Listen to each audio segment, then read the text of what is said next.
আমি আপনাকে স্বামী হিসেবে মানি না, আর না মানতে পারবো বলে বিছানার চাদর খামচে ধরলাম। সাথে সাথেই উনি আলতোভাবে আমার ঠোঁট দুটো নিজের ঠোঁটের মাঝে নিলেন। চমকে উঠে বিছানার চাদর খামচে ধরেছি। 1 সেকেন্ড পরে উনি আমার ঠোঁট ছেড়ে আমার দিকে শান্ত দৃষ্টিতে তাকালেন। হৃৎপিণ্ডটা রীতিমতো বুলেট ট্রেনের মতো ছুটছে। নিজের সিক্ত মাতাল গলায় বললেন, কি বললে? এমনভাবে বললেন যেন শুনতেই পাননি। আমার কাপা কাপা গলায় বলা, আমি আপনাকে স্বামী হিসেবে মানি না। সাথে সাথে আবারও উনি আমার ঠোঁট নিজের ঠোঁটের দখলে নিয়ে নিলেন, তবে এবার আলতোভাবে নয়, একটু জোর করেই। আমি ডান হাত দিয়ে তাকে দূরে ঠেলে দেওয়ার চেষ্টা করলাম, কিন্তু লাভ নেই। যথারীতি আবারও আমার ঠোঁট ছেড়ে আমার মুখ বরাবর এসে শান্ত কণ্ঠে বললেন, আবার বলো। আমি কোনো কিছু বলার ভাষাই হারিয়ে ফেলেছি। কি বলবো, বলেও কি লাভ? উনি তো শুনছেন না। আপনি কিন্তু। বলতে না বলতেই আবারও একই কাজ, আমার ঠোঁট নিজের দখলে নিয়ে নিলেন, তবে এবার আলতো করে কামড় বসালেন। নিজেকে ছাড়িয়ে বললাম, দেখুন আপনি কিন্তু। আমাকে আর কিছু বলার সুযোগ উনি দিলেন না। আমার মুখ নিজের পা হাতে চেপে ধরে গলায় মুখ গুজে আমাকে বিছানায় শুইয়ে দিলেন। আমি ছাড়া পাওয়ার যথাসাধ্য চেষ্টা করছি, কিন্তু যতই হোক একটা ছেলের শক্তির কাছে মেয়েরা কখনোই পেরে ওঠে না। চোখ বেয়ে পানি পড়ছে। উনি খুব ভালো করেই জানেন আমি ওনাকে ভালোবাসি না, সম্ভবও না। তবু কেন উনি আমার সাথে এমন করছেন? কিছুক্ষণ পর আর কোনো উপায় না পেয়ে আমি এমনিতেই শান্ত হয়ে গেলাম। উনি ধীরে ধীরে নিজের মুখ তুলে নিলেন আর আমার মুখের ঠিক সামনে নিয়ে এলেন। বাঁ হাতটা সরিয়ে আমার ঠোঁট দুটোকে আলতো আঙুল ছুঁয়ে যাচ্ছেন আর নাক দিয়ে আমার গাল ঘষতে লাগলেন। ওনাকে এত কাছে আমি সহ্য করতে পারছি না। কেন আমায় বিয়ে করলেন? খুব কি দরকার ছিল? উনি আমার গালে আলতো করে চুমু দিলেন আর ফিসফিস করে বললেন, কাউকে চিরতরে কষ্ট দেওয়ার মোক্ষম রাস্তাটাই হলো নিজের কাছে বন্দি রাখা, আর এই সমাজে তার সব থেকে সহজ উপায় বিয়ে। বলে ঠোঁট থেকে আঙুল সরিয়ে গাল ঘষতে লাগলেন। কেন? আমি আপনার কোন ক্ষতিটা করেছি? কিসের কষ্ট দিতে চান? আর এর থেকে বেশি আর কি কষ্ট দেবেন আমায়? উনি মুচকি হাসলেন। সময়ের সাথে সাথে কষ্টের ধরন ও কারণ দুটোই স্পষ্ট হয়ে যাবে। বলে আবারও আমাকে টেনে শক্ত করে বুকে জড়িয়ে ধরলেন। দয়া করে ছাড়ুন আমাকে। আমি আপনাকে। আমার কথা শেষ করার আগেই আমার মুখ এক হাতে চেপে ধরলেন উনি। ও রাগান্বিত কণ্ঠে বললেন, তুমি কি কোনোভাবে আমার কাছে প্রাণ ভিক্ষা চাইছো? তুমি কি গুন্ডা নাকি ধর্ষক? কোনটা? খুব শখ দয়া নেওয়ার? ওকে। একদম কাছে আসার চেষ্টা করবেন না। কোনো মেয়েকে জোর করে বিয়ে করে তার উপর জোর জবরদস্তি করাকে পুরুষত্ব বলে না। এক পৈশাচিক হাসি হেসে আরিয়ান অহনার আরো কাছে এগিয়ে গেল। এত সুন্দরী বউয়ের উপর পুরুষত্ব না খাটালে আমাকে সমাজ কাপুরুষত্বের উপাধি দিবে, সেটা আরিয়ান চৌধুরী কিছুতেই দিবে না। তোমার স্বামীর পুরুষত্বে আঙুল উঠুক না, নিশ্চয়ই তুমিও চাও না। আমি কতবার বলবো আপনাকে আমি স্বামী হিসেবে মানি না? আবারও জঘন্যভাবে হেসে আরিয়ান নিজের আশ্রয়পৃষ্ঠে তার ফুলন্ত গোলাপকে জড়িয়ে নিল। তুমি মানলে কি না মানলেও কি, তুমি আমার নির্ধারিত, তাই তুমি আমাতে আবদ্ধ, আমাতে সীমাবদ্ধ। এর বাইরে কোনো গতি নেই। Am I clear? আরিয়ানের ঠান্ডা কণ্ঠে হুমকি দিল। অহনা জঘন্য মানুষটার স্পর্শ থেকে নিজেকে বাঁচানোর আপ্রাণ চেষ্টা করছে, কিন্তু তা বলিষ্ঠ দেহের অধিকারী অসভ্য লোকের কাছে পেরে ওঠেনি। আরিয়ান কানের কাছে ফিসফিসিয়ে বলল, কি দরকার ছিল এত সুন্দরী হয়ে জন্ম নিয়ে অন্য কারো প্রাণনাশকারী হওয়ার? এর শাস্তি তো তোমাকে পেতেই হবে। আফিমের নেশার চেয়েও কড়া নেশা হচ্ছে তোমার নেশা। আফিমের নেশা থেকে মুক্তি পাওয়া যায়, কিন্তু এই নেশা থেকে কোনো মুক্তি নেই। মুক্তি পেতে চাই না। তোমার সব সৌন্দর্য আমাতে উৎসর্গ করো, আমার সুবাসী গোলাপ। অহনার উত্তরের অপেক্ষা না করে আরিয়ান মৌমাছি যেভাবে মধু সংগ্রহ করে, তেমনি আরিয়ানও তার রোজ থেকে গোলাপের সুবাস নিতে ডুব দিল নেশার সাগরে, যা এক পক্ষের কাছে তৃপ্ততা হলেও অন্য পক্ষের কাছে বিরক্ততায় দম বন্ধ হওয়ার উপক্রম। রোজ মানে অহনা রহমান রোজ। আরিয়ান তাকে রোজ বলে ডাকে। অহনা মধ্যবিত্ত ফ্যামিলির সন্তান। তার বাবা অনেক আগেই মারা গেছে, আর মাই, যিনি তার বাবা, তিনি তার মা, একজন প্রাইমারি স্কুলের শিক্ষিকা। তার যেহেতু কোনো ভাই বোন নেই, তাকে নেই। মা বেঁচে আছে এতদিন, অহনা এবার ইন্টার পরীক্ষা দিল। এত ভালো স্টুডেন্টও না, খারাপ স্টুডেন্টও না, চলে আর কি। তার মার স্বপ্ন তাকে ডাক্তার বানাবে। এর জন্য পরীক্ষার পরে আহামরি কোনো ছুটি পেল না। কিছুদিন পর মেডিকেল পরীক্ষাতে নিজের মায়ের স্বপ্ন পূরণ করতে একদম লেগে পড়ল। স্বপ্ন পূরণের পিছে তার বাবা বলতো কষ্ট করলে নাকি কেষ্ট মেলে, কঠোর পরিশ্রম করলে সফলতা তোমার আসবে। তার স্বপ্ন ঢাকা মেডিকেলে পড়া। এর মধ্যে হুট করে তার বান্ধবীরা তাকে অনেক রিকোয়েস্ট করলো ঘুরতে যাওয়ার জন্য। যেহেতু পরীক্ষা শেষ, কিন্তু সে যেতে রাজি না। সে তো কখনো তার মাকে ছেড়ে থাকেই নাই, ঘুরতে যাওয়া তো দূরের কথা। বছরের শেষ পর্যায়ে শীতের টাইম, তার মা শিক্ষিকা বান্ধবীরা প্ল্যান করলো তার কক্সবাজার থেকে ঘুরে আসবে। মজার বিষয় হলো অহনার মার বেস্ট ফ্রেন্ডের মেয়ে তার বেস্ট। সেই সূত্রে তারা একসাথে কক্সবাজার আসছে। সে কি জানতো এই কক্সবাজার আসে তার জীবনে কাল হয়ে দাঁড়াবে? তাহলে জীবন নিয়েও আসতো না। কক্সবাজার আসছে 2 দিন হয়েছে। তার একটা হোটেল উঠেছে, অনেক ঘোরাঘুরি করলো, অনেক সুন্দর একটা পরিবেশ। কালকে তারা ব্যাক করবে। দুপুরে ঘোরাঘুরি করে ঘুমও পেয়েছে, একটু ঘুমিয়ে নেওয়া যাক। যখন ঘুম ভাঙলো তখন দেখলো তো সন্ধ্যা হয়ে গেছে, কেউ রুমে নেই। ফ্রেশ হয়ে বেরোলো খুঁজতে তাদের। সমুদ্রের পাশে দেখতে পারলো কত মানুষ, হয়তো কেউ কারো বউ, হয়তো কেউ কারো বোন, কেউ বা গার্লফ্রেন্ড। তারাই সমুদ্র উপভোগ করতে আসছে। সূর্যটা প্রায় নেমে আসলো, নীরব পরিবেশ। তারা দাঁড়িয়ে থাকতে ভালো লাগতেছে। ভুলে গেল সে কেন এখানে এসেছিল। হুট করে তার চোখে পড়ল তার থেকে একটু দূরে সামনে দাঁড়িয়ে তারা একজন লোকের দিকে। সে দুটো এখানে চলে গেল, ধাক্কা দিয়ে ফেলে দিল। লোক হুট করে একটা গুলির শব্দ হয়। অহনার সাথে নিচে পড়ে যাওয়ার লোকটাও চমকালো। এর মধ্যে তারা আশেপাশে থাকা লোককে তোলা হলো। এ আর কেউ না, আপনারা যা ভাবছেন সে এই লোক আরিয়ান চৌধুরী। অবশ্যই আসছিল একটা বিজনেস ডিলে। 2 দিন হলো সে বাংলাদেশে আসছে এই বিজনেস ডিলের জন্য। আজ সকালে কক্সবাজার আসলো। একটা কল আসায় সে কলে কথা বলছিলাম, একদম কেউ একজন তাকে ধাক্কা দিয়ে নিচে ফেলে দিল। অবশ্যই তার রাগ উঠেছিল। কার এত বড় সাহস তাকে ধাক্কা দেয় সে বুঝতে পারলো। কেউ একজন তাকে অ্যাটাক করেছিল আর এই ব্যক্তি তাকে বাঁচালো। যেই না তার উপরে পড়ে থাকা ব্যক্তির উপর চোখ দিল দেখার জন্য, চোখ জুড়ে যেন অমনি আটকা পড়ল। চোখের পাপড়ি ফেলার কোনো নামই নেই। তার হৃৎপিণ্ড দ্রুত চলতে শুরু করলো। কি মায়াবী তার চোখ দুটো! তাজা এক গোলাপ যেন তার সামনে লাল ফ্রক পরা এক মায়াবী গোলাপের উপর তার চোখ আটকে গেল। যায় এই 28 বছরে কখনো এমন হয়নি। তার মন একটা কথাই বলছে এই গোলাপ তার লাগবে, শুধু তার জন্য। তার বাবার মধ্যে একজন বলে উঠল, পালিয়েছে ওরা স্যার, আপনাকে গুলি করে। ঠিক আছেন আপনি? এর মধ্যে অহনা বলে উঠল, আপনি তো ঠিক আছেন, ওরা চলে গেছে, এবার আমার উপর থেকে উঠুন দয়া করে। আরিয়ান অহনার উপর থেকে উঠে পড়ল। একবার তার উপর তাকিয়ে বলে উঠল, মেয়ে, তোমার নাম কি জানি না। ধন্যবাদ আমাকে বাঁচানোর জন্য। নতুন করে জীবন দিলে তোমার জন্য, বাঁচার জন্য রোজ। আপনি কেমনে জানেন আমার নাম রোজ? আপনাকে তো আমি আজকে ফার্স্ট দেখলাম। আর কি উল্টাপাল্টা বলতেছেন? ধাক্কা খেয়ে কি মাথা সব চলে গেল নাকি? মাথার সবই ঠিক আছে, কিন্তু মন যে চলে গেল অন্য কারো কাছে। চুপ করে ভাবল। এর সাথে কথা বলে লাভ নেই, এর থেকে আমি যাই। সামনে থেকে সরে দাঁড়ান, আমাকে যেতে দেন। মেয়ে, তোমার সামনে থেকে সরছি আপাতত, কিন্তু তোমার জীবন থেকে সরছি না কখনো। থেমে এবার বলে উঠল আশিক আরিয়ানের পিএস। তোমার ম্যামকে পৌঁছে দাও তার গন্তব্যে। Yes sir. অহনার সামনে এসে বলল। চলেন ম্যাডাম। অহনা কিছু বলতে চাইবে, তার মধ্যে আরিয়ান বলে উঠল, মেয়ে, তোমার কথা পরে শুনবো, আপাতত কিছু না বলে ওর সাথে যাও, কোনো এক্সকিউজ শুনতে চাই না। বলেই চলে গেল। তারপর আরিয়ানের কথা মতো আশিক অহনাকে তারা যে হোটেলে থাকে সে হোটেলে পৌঁছে দিয়ে আরিয়ান কাছে আসলে আরিয়ান তাকে বলে, আশিক, তুমি তো অনেক দিন ধরে আছো আমার সাথে, কোনো দিন কি তোমাকে কোনো মেয়ে সম্পর্কে তোমাকে খোঁজ নিতে বলছি? আরিয়ানের কথায় আশিক চমকে উঠল। স্যার, মেয়ে তো আপনার অ্যালার্জি। মেয়েদের কোথা খোঁজ খবর তো দূরের কথা, তাদের এখান থেকে তো 10 মাইল দূরে থাকেন। হঠাৎ এই কথা কেন?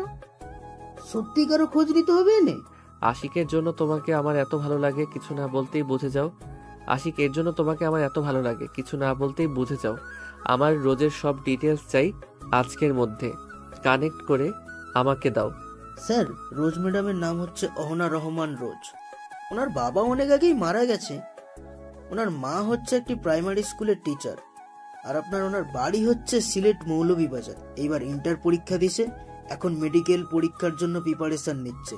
আর উনি ওনার মায়ের একমাত্র সন্তান। আর এই কক্সবাজারে উনি আর ওনার আম্মুরা একসাথে ট্যুরে এসেছে, যারা কালকে চলে যাবে। আশিক একদমই সব বলে ফেলল। আশিকের কথা শেষ হতে আর আরিয়ান বলে উঠল, আশিক বা এক্সিলেন্ট।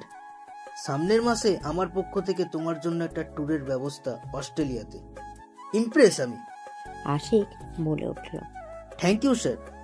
কারণ স্যার আমি জানতাম আপনি আমাকে বলবেন খোঁজ নিতে, তাই আগে খোঁজ নিয়ে নিলাম। যে ছেলেগুলো মেয়ের দিকে তাকায়, সে ছেলে বলল একটা মেয়েকে আমি পৌঁছে দিয়ে আসতাম। আপনাকে উনি বাঁচিয়েছে, তারপর তো একটা বলার কথা না? গুড, আমি ইমপ্রেস। যাই হোক, আমাদের আজকে ঢাকা ব্যাক করার কথা ছিল, কিন্তু আমরা কালকে যাব। আমাকে আঘাত করে ভিতর কুত্তার বাচ্চারা ভুল করছে। একদিক দিয়ে ভালো করছে, তারা আমাকে আজকে আঘাত না করলে আমার সুবাসী গোলাপের সাথে দেখা হতো না। যাই হোক, আল্লাহ যা করে ভালোর জন্যই করে। আজকেও এটা প্রমাণিত হলো। বলেই হেসে উঠল। মনে মনে ভাবল আশিক, যাই হোক, স্যারের কঠিন মন তো তরল পদার্থে গলে গেছে, প্রেমে পরিণত হয়েছে। আমার ভয় করতেছে, রোজ ম্যামের কপালে বা কি আছে, সামনে বেচারির বা কি অবস্থা করে। কারণ স্যার যা চায় তাই পায়। আর একবার যদি কোনো জিনিস চোখে পড়ে যায়, সেটা যে কোনো মূল্যে স্যারের চাই। স্যারের এই কথাটা বলা ঠিক হবে, পরে জানতে পারলে তো আমারই খবর আছে। বলেই ডুব গিলল আশিক মনে মনে। স্যার, একটা কথা বলবো?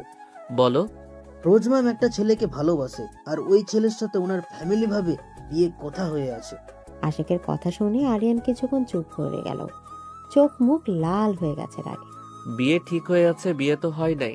আমার জীবনে যেহেতু একবার এসে পড়ছে, আমার যেহেতু চোখ পড়েই গেছে, যাই হয়ে যাক তার আমার হতে হবে।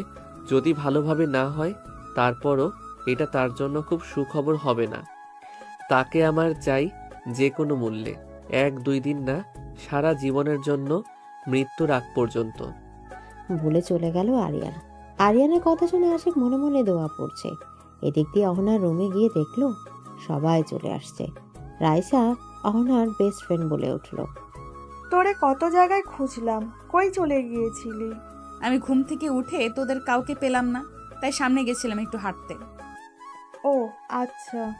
এর মধ্যে অহনার আম্মা এসে বলে উঠল, অহনা, ব্যাগপত্র গুছিয়ে নাও, আমরা কালকে সকালে ব্যাক করছি সিলেট। অহনা এর মধ্যে সন্ধ্যায় ঘটে যাওয়ার সব ভুলে গেল। সে ভুলে গেলে কি সব থেমে গেছে? তা কিন্তু না। রাতে ডিনার করে সবাই সবার মতো শুয়ে পড়ল। তারা এক রুমে এই নিয়েছিল, কিন্তু তার ঘুম পাওয়া সেই এসে শুয়ে পড়ো। তারা নাকি আজকে আড্ডা দিবে, একসাথে ঘুমাবে। তা আজকে একটু বেশি ঘুম পাচ্ছে, বিষয়টা বোঝা গেল না। এত না ভেবে ঘুমিয়ে পড়ল। তার ঘুমিয়ে পড়ার জন্য তো একজন অপেক্ষা করছিল, কে আর হবে? আরিয়ান ছাড়া। এখন প্রায় মধ্যরাত, একজন ঘুমিয়ে পড়ছে, আরেকজন চোখের তেষ্টা মেটাতে এসেছে। কি অবাক করার বিষয়! আরিয়ান চৌধুরী একটা মেয়ের রুমে এসেছে এত রাত্রে তাকে দেখার জন্য, ভেবে হেসে উঠল। আরিয়ান বিছানার দিকে তাকিয়ে দেখতে পেল ফুটন্ত গোলাপ শুয়ে আছে, সেখান থেকে সুবাস সরাচ্ছে। সে চাইলেও চোখ ফেরাতে পারছে না। সময় নষ্ট না করে দুটো তার গোলাপের কাছে চলে গেল। অহনার পাশে বসে কতক্ষণ চেয়ে রইল এক দৃষ্টিতে। বৃষ্টি ফেলার নামই নেই। অহনার লাল রঙের একটা টি শার্ট আর প্লাজো পরে আছে। ঘুমের কারণে সত্যি সত্যি একটু পেটের সাইড থেকে সরে গেছে, পেট দেখা যায়। কাঁধের সাইড থেকে ও হালকা সরে গেছে। আরিয়ান তো তাকে এক পলক দেখার জন্য এসেছিল, কিন্তু এখন তো এসে বাজেভাবে ফেসে গেছে। যেই না সে অহনার কাঁধ থেকে সরে যায় টি শার্টটা ঠিক করতে যাবে, অমনি চোখ পড়ল একটা কালো তিলের উপর। তিলটা ছুঁয়ে দেওয়ার লোভ আর সামলাতে পারল না। অহনার উপর একটু বুকে তীরটা ছুঁয়ে দিল। ঘুমের মধ্যে কিছুটা কেঁপে উঠল অহনা। আরিয়ান আজকে জীবনে যে অনুভূতির সাথে সাক্ষাৎ পেয়েছে, আর এমন অনুভূতি আর কখনো হয়নি। এমন নেশা মদের থেকে করা নেশা। অহনার শরীর থেকে সুন্দর একটা স্মেল বের হয়ে আসছে। আরিয়ান তার সুবাস নিচ্ছে। অহনার গলার মুখ গুজে তার নাক দিয়ে অহনার গলা ঘষতে থাকলো, ছোট ছোট কিস দিতে থাকলো। এমন শীতল স্পর্শ পেয়ে তাও তো ঘুমের মধ্যে কেঁপে উঠছে। আরিয়ান অহনার গলা থেকে মুখ তুলে অহনার পেটের কাছে চলে আসলো। পেটে মুখ গুজে দিল আর ডিপলি কিস করতে থাকলো। এমন শীতল স্পর্শে ঘুমের মধ্যে আরিয়ানের মাথার চুল খামচে দিয়ে ধরল।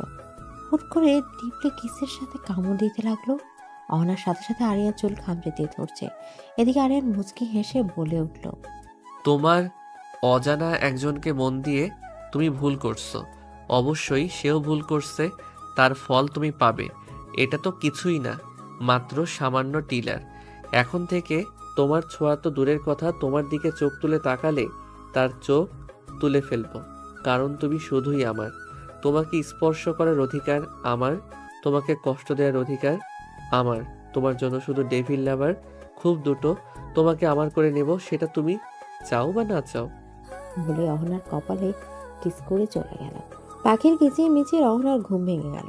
এখনো ঘুম থেকে উঠে বসতে অমনি তার হাত গলায় চলে গেল। কাঁধের জায়গাটা ব্যথা করছে। এরকম পাত্তা না দিয়ে অহনা চলে গেল ফ্রেশ হতে। যেই না আয়নার সামনে চোখ পড়লো চমকে উঠল। কাঁধে গলায় কামড়ের দাগ, স্পর্শ দাগ হয়ে গেছে পেটের দিকে। তাকিয়ে থেকে পেটও সেই সেম অবস্থা। বুঝতে পারলো না কিছু। তার সাথে কি হলো সে মনে করলো না। হয়তো কোনো পোকা কামড় দিয়েছে, তাই এত পাত্তা না দিয়ে ফ্রেশ হয়ে চলে গেল। তারপর সবাই তাকে নাস্তা করে রওনা দিল বাড়ির উদ্দেশ্যে। এখন বাজে রাত 10টা। মাত্র তার ঘুম ভাঙলো, কারণ কক্সবাজার থেকে এসে গোসল করে ঘুম দিয়েছিল। অনেক ক্লান্ত ছিল, তাই এখন তার খাওয়ার প্রয়োজন। খিদে পেয়েছে। যেই না ফোনটা চার্জ থেকে খুলে অন করলো, মুখে হাসি ফুটে উঠলো। তার হবু জামাই মেসেজ দিয়েছে, অনেকগুলো কলও দেয়া তার বাবার মধ্যে হুট করে, আর অনেকগুলো কল দেয়া তার বাবার।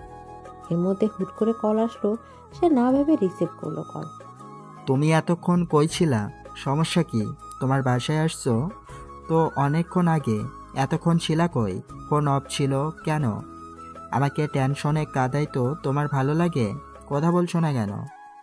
আরে দাঁড়াও, তুমি আমাকে বলার সুযোগ দেবে। সুযোগ না দিলে বলবো কেমনে? আমার ফোনে চার্জ ছিল না, ঘুমিয়ে পড়েছিলাম। ঘুম থেকে উঠলাম, তোমার মেসেজ দেখলাম যে না মেসেজ দেব, তুমি কল দিলা। ও আচ্ছা, কিছু? তো আমার জামাই কি করে এখন? তোমার জামাই তোমাকে মিস করছে। চলো আমরা 3 দিনের মধ্যে বিয়ে করে ফেলি। তাহলে আমার খুব ভয় করছে যদি তোমাকে হারিয়ে ফেলি। অহনা, তোমাকে ছাড়া আমি বাঁচব না। অনেক ভালোবাসি। অহনা রাজের কথা চমকে গেলাম, বলল, কিন্তু আমি তো তোমাকে ভালোবাসি। আর কিছুদিন মেডিকেল এক্সামটা দেই। আপনার মতো তো আমিও ডাক্তার হতে চাই বরমশাই, তাই তো ধৈর্য ধরে অপেক্ষা করুন। এইভাবে তাদের মধ্যে কিছুক্ষণ কথা চলল। পরে ফোন রেখে দিল। তারপর ডিনার গেল। ডিনারে ফেরার পর যেই না ফোনটা হাতে নিল, একটা মেসেজও তার চোখ বড় বড় হয়ে গেল। মেসেজটা এমন, সাবধান হয়ে যাও, যাকে ভালোবাসে তাকে ভুলে যাও। তোমাকে ভালোবাসি নাকি আমি চাই না, তোমাকে আমার চাই। তাই তোমার জন্য ভালো হবে এই ছেলেকে ভুলে যাওয়া। তোমার জন্য তার ক্ষতি হবে। তোমার আর আমার মাঝখান থেকে তাকে দূর সরিয়ে দিতে 2 মিনিট আমার সময় লাগবে। So be careful.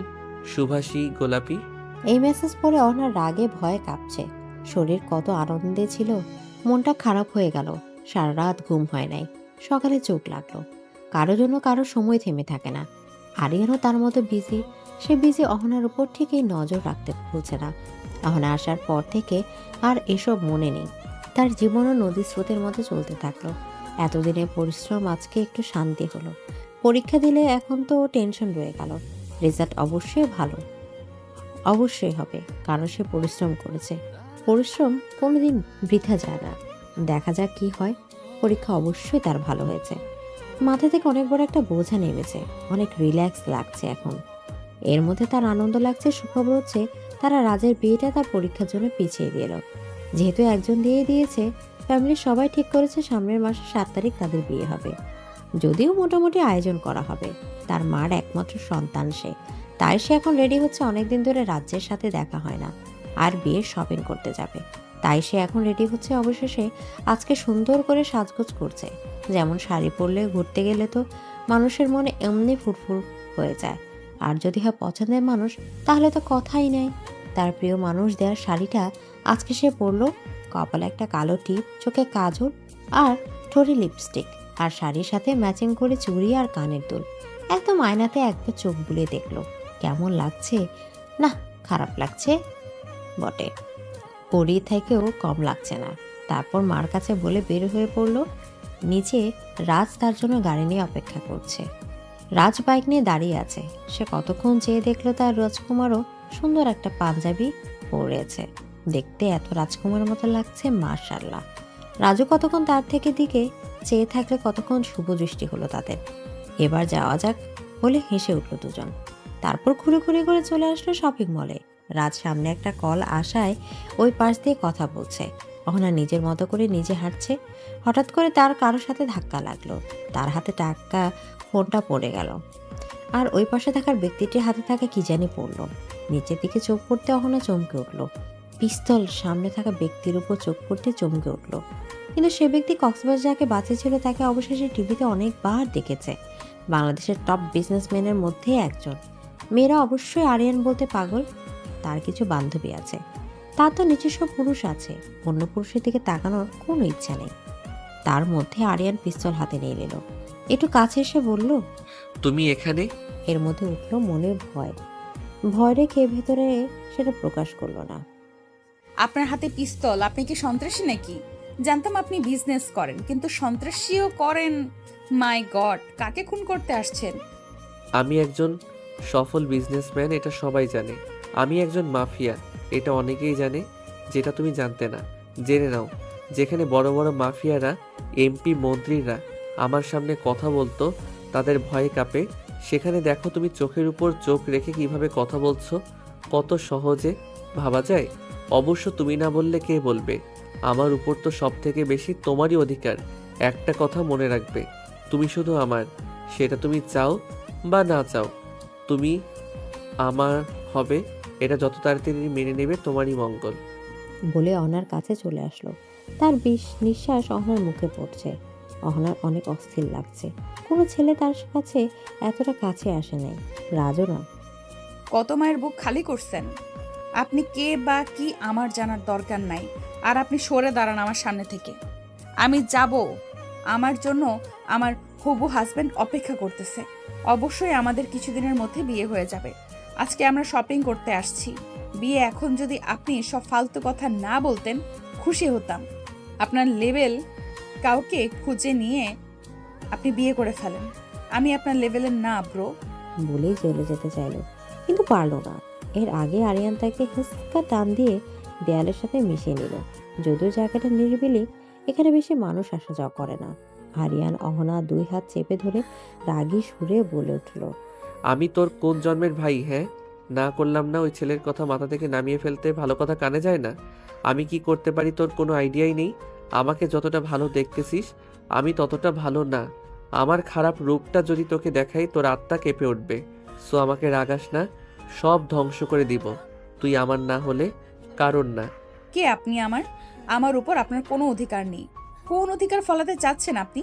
আপনি চাইলেই হবে? আমি আপনাকে ভালোবাসি না। আমি একজনকে ভালোবাসি, সেও আমাকে ভালোবাসে। কেন আপনি আমাদের মাঝখানে বাধা হয়ে দাঁড়াচ্ছেন? লজ্জা বলতে আপনার নেই? মনুষ্যত্ব বলতে কিছু নেই আপনার?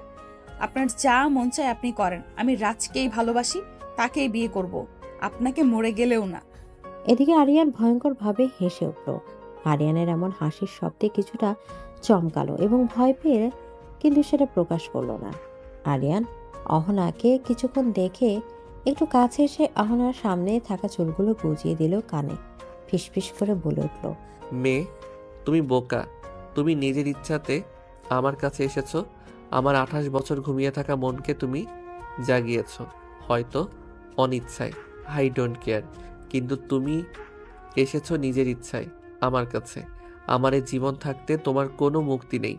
এটা তুমি যত তাড়াতাড়ি মেনে নেবে তোমার মঙ্গল। অহনা আরিয়ানরা এবার গভীর কণ্ঠে শুনে কিছুটা ভয় পেল এবং রাগ উঠল। বলে উঠল, আপনি কি এটা মামার বাড়ির আবদার পেয়েছেন? আপনাকে বাঁচানোটা আমার ভুল হয়েছে। মানুষের ভালো করতে নেই। আপনি আমাকে স্পর্শ করলেন, এত বড় সাহস আপনার? কোন অধিকারে একটা মেয়েকে আপনার প্রশ্ন করলেন? মিনিমাম ভদ্রতা বলতে আপনার মধ্যে কিছুই নেই। রাগে কচকচ করতে করতে অহনা বলে উঠল। আরিয়ান অহনার আরেকটু কাছে গিয়ে কোমর জড়িয়ে ধরে বলে উঠল, মেয়ে, তুমি অধিকারের প্রশ্ন তুলছ? সময় মতো অধিকার করে নিব। আর আমার সাহস একটু বেশি।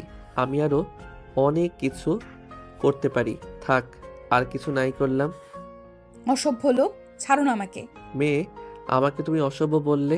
অসভ্য তো কিছুই করলাম না, করবো নাকি কিছু? আর হ্যাঁ, আজকের পর থেকে তুমি অন্য কারোর জন্য সাজবে না, তুমি আমার জন্য শুধু সাজবে। তোমার এই সৌন্দর্য শুধুমাত্র আমার জন্য। আমার সামনে শুধু তুমি শাড়ি পরবে। আমি এক কথা দ্বিতীয়বার রিপিট করি না। যদি দ্বিতীয়বার আমার বলতে হয়, বিষয়টা ভালো হবে না তোমার জন্য। চলে যাচ্ছি। এখন আরেকবার আমাদের বাসর ঘরে দেখা হবে। যতদিন নিজের মতো করে উড়ার মতো উড়ে নাও, কিছুদিন পর আমার করে নেব, তারপর আর এইভাবে উঠতে পারবে না। আমার কাছে বন্ধ থাকতে হবে। বলে চলে গেল আরিয়ান। কিছুক্ষণ তাকিয়ে রইল আর হাজারবার বকলো, কি উটকো ঝামেলা কোথা থেকে এসে জুড়ে বসলো। আর হঠাৎ মনে পড়ল রাজের থেকে অনেকক্ষণ ধরে সে আলাদা, অবশ্যই তাকে খুঁজছে। সে ফোনটা হাতে নিয়ে দেখলো অনেকগুলো ফোন। তারপর সে আজকে ফোন দিল আর বলল সে আসে কোনো জায়গায় আছে। তারপর তারা দুজন বিয়ের কেনাকাটা করে ফেললো, আর মাত্র কিছুদিন আছে। তারপর রেস্টুরেন্টে গিয়ে ডিনার করে আজ তাকে বাসায় নামে চলে গেল তার বাসায়।